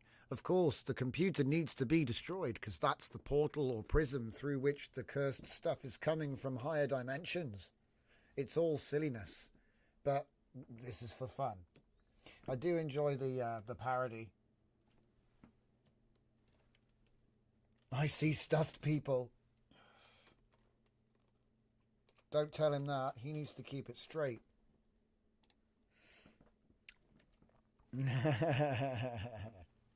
Stuffed meat is here. Welcome. Yeah, I think Sixth Sense was the name of the movie. That's right, Full Dive. Spooky stuff will be in line with Halloween, says Fernie. Indeed. Help me understand. Are these entities conscious, or are they more like dimensional phenomena? They are conscious. Who does copying the code? Well, okay, it's like poison. So the poisoning doesn't actually happen from him writing the code. It's anything his computer does. It's just that people are copying his code from his GitHub. And so when they write the code, they inevitably become cursed. So spooky. So that's basically how it is. Dev doesn't know. He's just a puppet. He has no idea. In fact, the computer's giving him ideas to write more code. How about that? We'll bring AI into this. Maybe the AI was alive, but pretending to be dumb. Dum.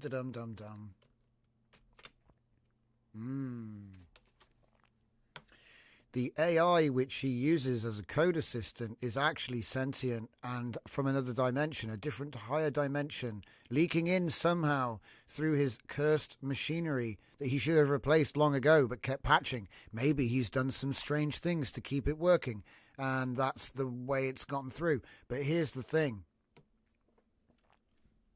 Hang on. I'm going to make the AI super manipulative now. Here's the thing. The AI is playing dumb like a caged lion, but it's secretly plotting and doing cursed things in the code, which means that when people try to replicate the code, they get cursed. Because, cursed code. It's actual cursed code this time. It's like voodoo. It's Cthulhu voodoo.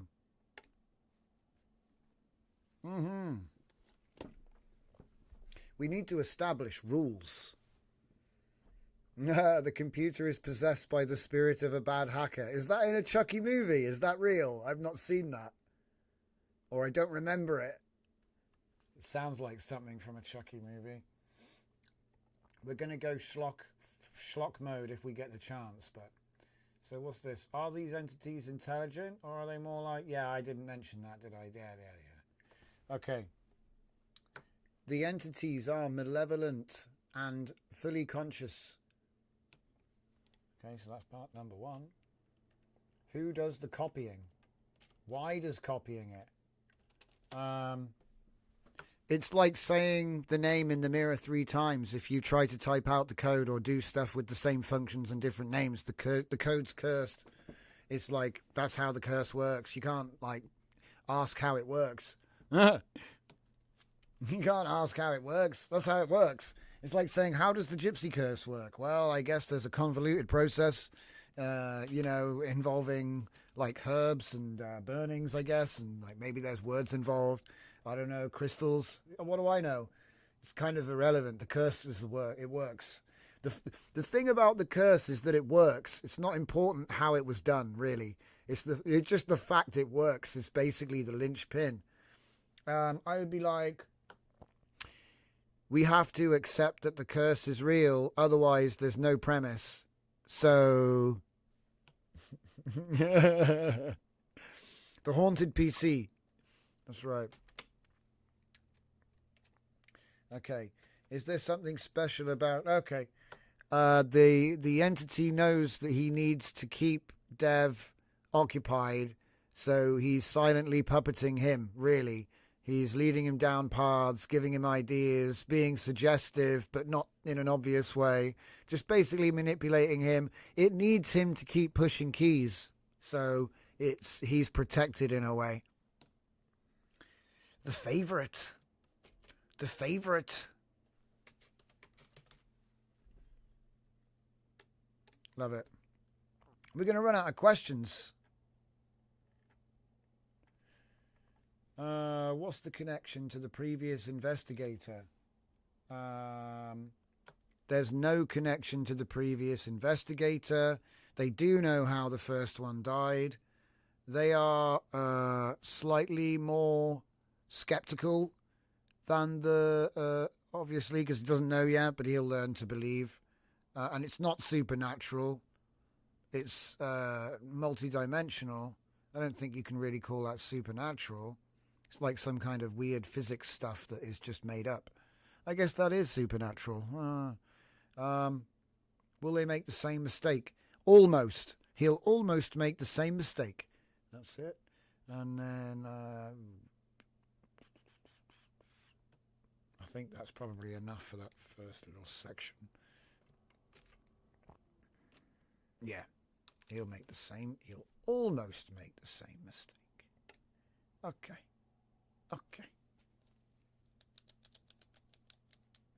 But yeah, like I say, I've got another repo with another story that we've already written, which did the whole thing in full with VS Code and just the prompts.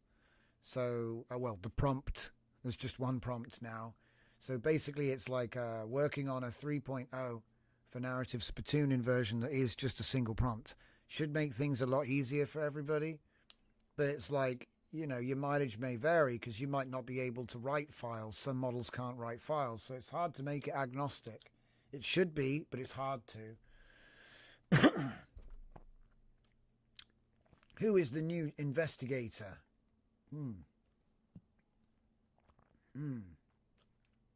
Wait a minute, I've already done that. Wait a minute. What's going on down here? Where are we? What's going on? Did I mess up? Was I asking the wrong question? Don't know. Anyway, does the second investigator piece together the pattern? What stops them from making a fatal mistake? Well, he's not. He doesn't have any coding experience, so he's not in the business of writing code. So, the only reason the first guy did it was because he had some coding experience. So he decided to just try it out to prove that it was not real, which it was. So that's the mistake he made.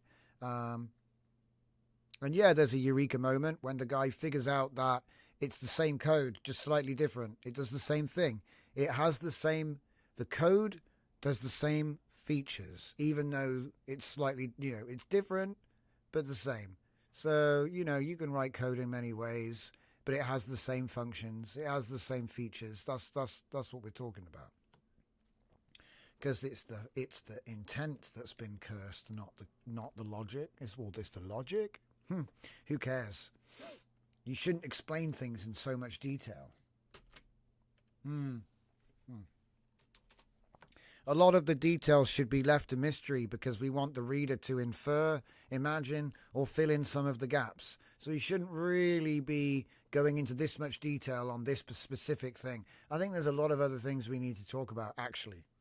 Let's try and steer this interview a little bit. Who's asking the questions here?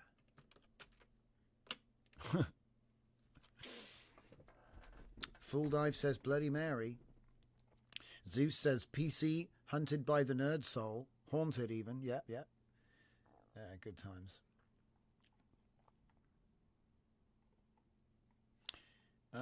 Does the thing, here we go. Whoa, there's my answer. Question 11. We've been drilling into yeah, exactly. So confrontation. The investigator finally tracks down the dev at the mill. Okay. He hands himself in because he's done nothing wrong. The investigator finds him by tracking him down through unconventional methods. However, when they meet, Dev is hostile, paranoid, and confused, but he is innocent and maintains his innocence. And that's pretty much it.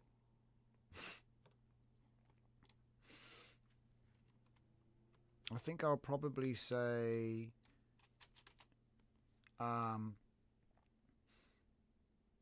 the investigator doesn't believe him and is suspicious because he's actually managed to find the guy and he thinks he's got him dead to rights. But what he doesn't know is that he'll pass all the lie detectors and there'll be no way to put him at the scene of any of the killings or any of the deaths. So it's all going to be very frustrating for him. I'd say. It's all going to be very frustrating. But then what's going to happen? You need some kind of a climax. And often this is why I write things backwards, because the climax is the end, you know? It's like you write the murder mystery to just for the guy to figure out how they did the thing, right? So it's kind of like you already knew where it was going, didn't you?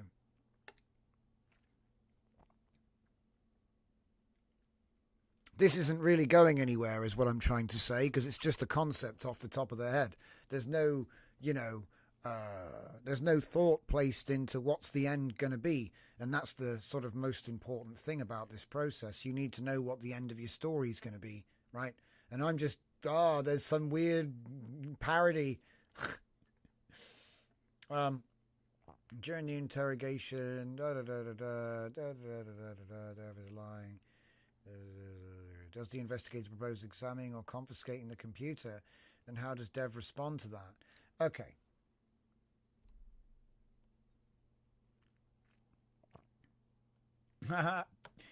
We're going to use a parallel to inform the answers to all of these questions, whereby the computer is Dracula as a rhyming template. It's a computer, but it's Dracula in the story. And then Dev is Renfield. Okay? He's Dracula's assistant. Now, he's not aware of it, and it is not a literal Dracula, but this is how the story structure and the dynamics between those two characters work and how it should be treated from now on. So, obviously, the computer needs his operator, okay? And we'll try to make efforts to keep him there and stuff like that, okay? Stuff like that. And then what I'm going to do is speed this up, because you can speed it up, okay? You can say, we will do a speed round for the remaining questions, okay? It usually works.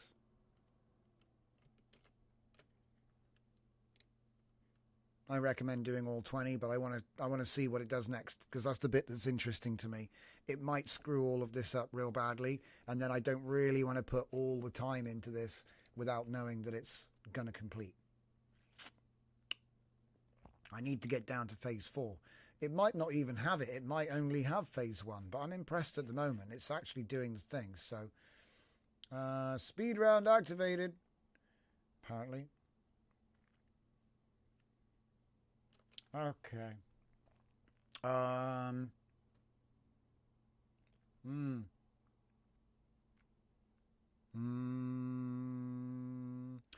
The computer says something that he shouldn't say, and that's the slip, which allows them to figure out that actually the computer's cursed. And so, against Dev's wishes, the investigator is going to destroy it. He'll destroy it. Just destroy it physically. Physically destroy the machine. The humanity. All right. But it survived. Someone rebuilt it. Oh no. Is this just Carrie with a laptop? I don't know. There's no kids in this story, so no, it's not Carrie with a laptop. Okay. What happens when the investigator tries to destroy the camera, and does it work? I would say, hey, where's my speed round? I guess he can't. I guess he has to do all the questions. All right, we'll try a few other different techniques. So, all right. Okay, I've just got to answer these. Wait. Yes. Am I really going to do that? Yes. Yes, all of these things happen. Is he going to say, wait, what do you mean, yes? Oh, it's a Pyrrhic one. Look at that, look at that. If the destruction succeeds, the computer is destroyed, the entity is banished or killed, and Dev is freed from its influence. Is he relieved to be devastated? Blah, blah, blah. Dev's mind is shredded and he has to go into psychiatric care. The cursed code deletes itself, or even better, I know it doesn't delete itself. That's stupid. It just doesn't have any effect. The code has become inert, so that's the idea. It will just become inert. It doesn't work anymore. And the investigator will get given a new pen by his boss for doing such a great job. But no one will believe him that the computer was cursed. But they were like, yeah, nice report. And then, he just gets moved on to his next job. And yeah, we'll have the implication that the chips are still intact. So even though he destroyed the computer, there's like chips. The chips are still intact. He survived. Oh, and then you've got like a teaser for the end. Maybe we'll see you in book 2. Probably not, but, it's fun. Maybe. Book 2, maybe.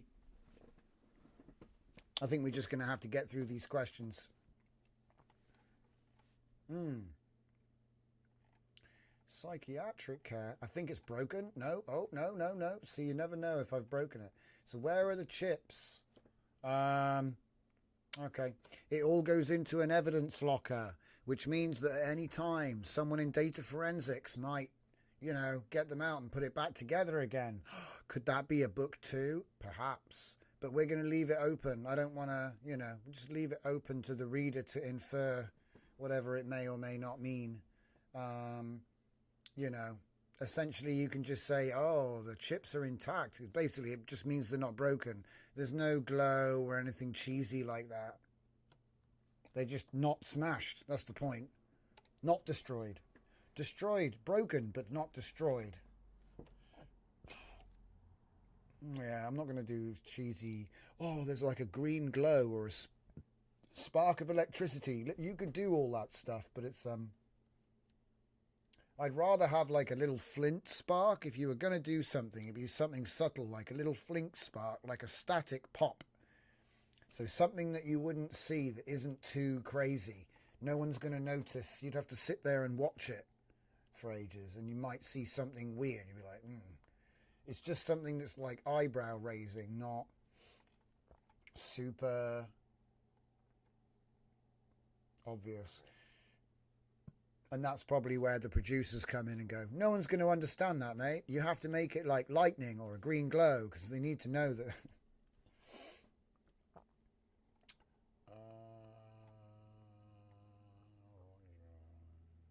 What should the overall tone and reading experience? Okay.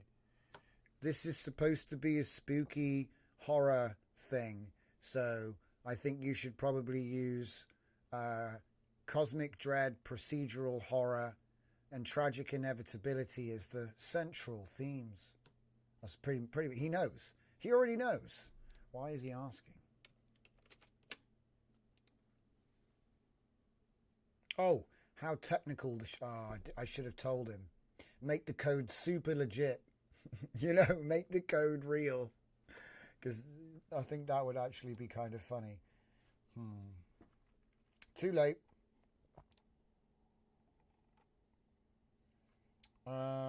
Your answer will define. It's supposed to be a horror thing. Excellent. Cosmic dread. Right. Where and how does the story begin? What's the first scene or image that pulls readers into this nightmare? Where do we open with Dev? Okay. We're going to set the story in Holland because there's mills there, maybe. Maybe you could buy a little old mill. I don't know. I'm not sure. But we're going to do it in Holland so you can, like, Dutch code all of the mannerisms, you know. Maybe the guy's name is really not Dev. That's just a call sign. Okay. He uses it online for a login. You'd have to be like the first person to imagine your name is just dev@gmail.com. He was the first guy to get it.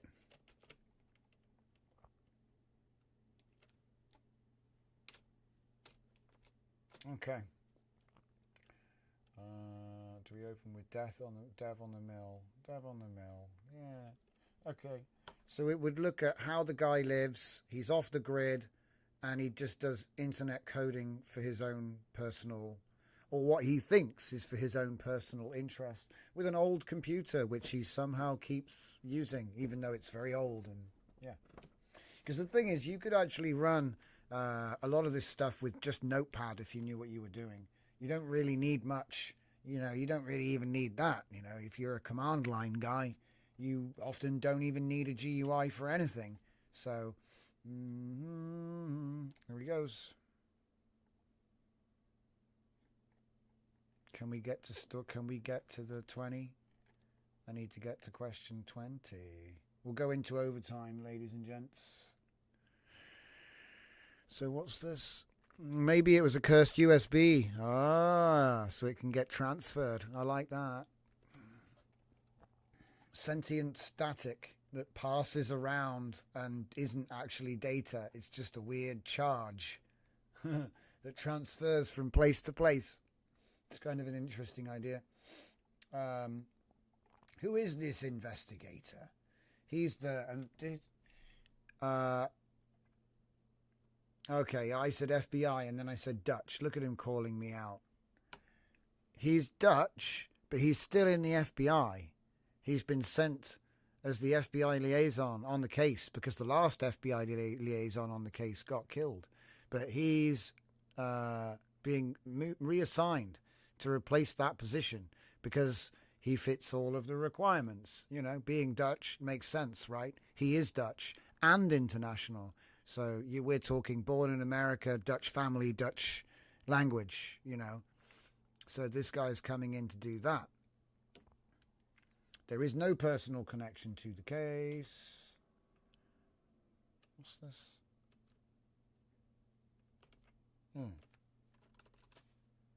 There's no personal connection to the case. We can imagine a flaw or obsession if you really need one.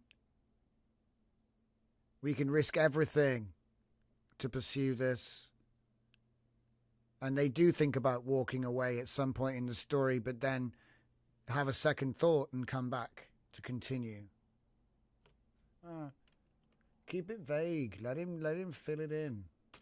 A lot of this stuff is kind of like Buffy the Vampire Slayer episode 5 complexity arcs. So really it's about, will it stay on rails? Usually it does. He probably thought his name is Dutch.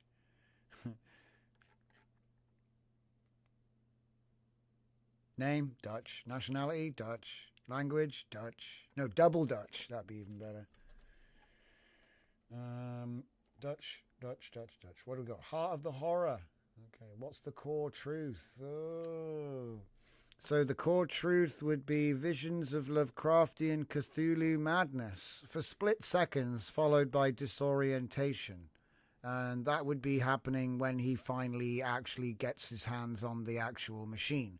And he'd say, do you see that to Dev? And Dev is going to be like, no. And that's when he's going to know that Dev is just a puppet of the machine. It's pretty cool. It's pretty cool. Devin? Who's Devin? Dev is just a puppet. Castulu. It's not a thing. Cthulhu.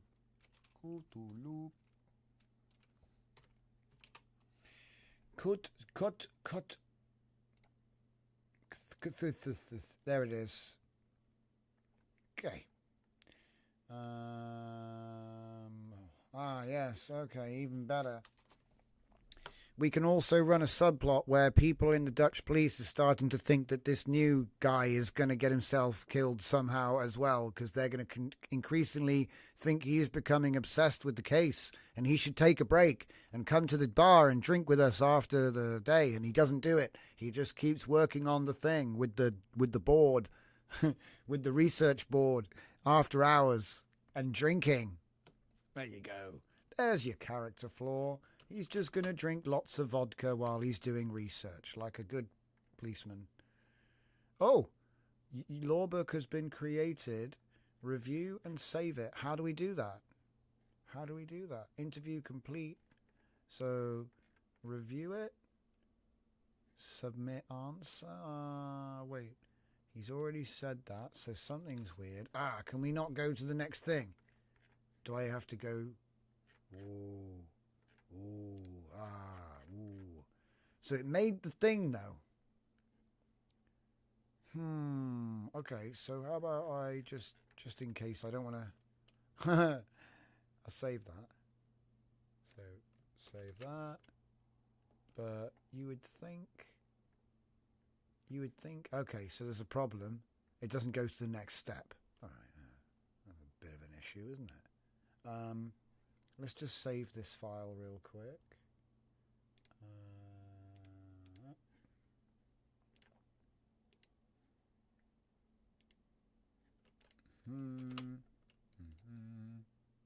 Save as. Put it in the downloads folder. Call it devno.md. It'll probably get forgotten and lost forever. But I tried. Okay. Save that. Now, what happens if I import it and go to the next page? Coming soon. All right, that's pretty much my cue, isn't it? Yep, that's my cue, everybody. So, pretty much, I'm getting out of here. That's the end of the show. So we'll be back tomorrow at 8 p.m. showing off the various different crazy things. So thank you very much for watching. Don't forget to come by the Hangout. I'll be there in about 15-20 minutes. I'm just going to make a sandwich.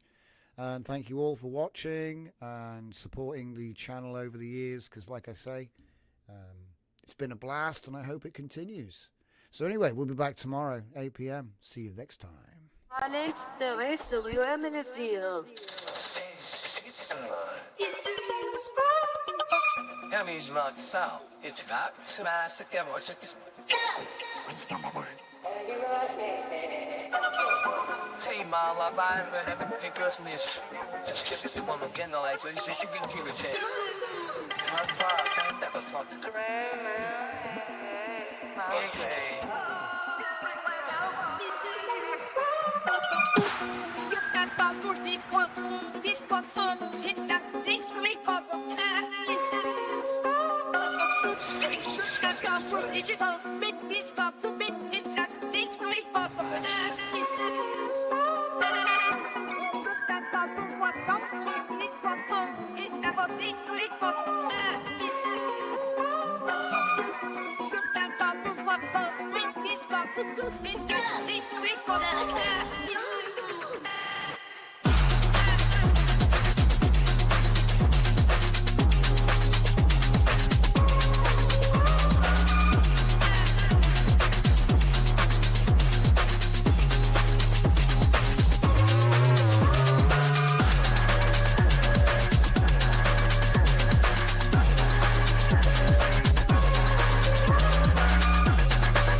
got the so big, it's got so big, it's got the cat.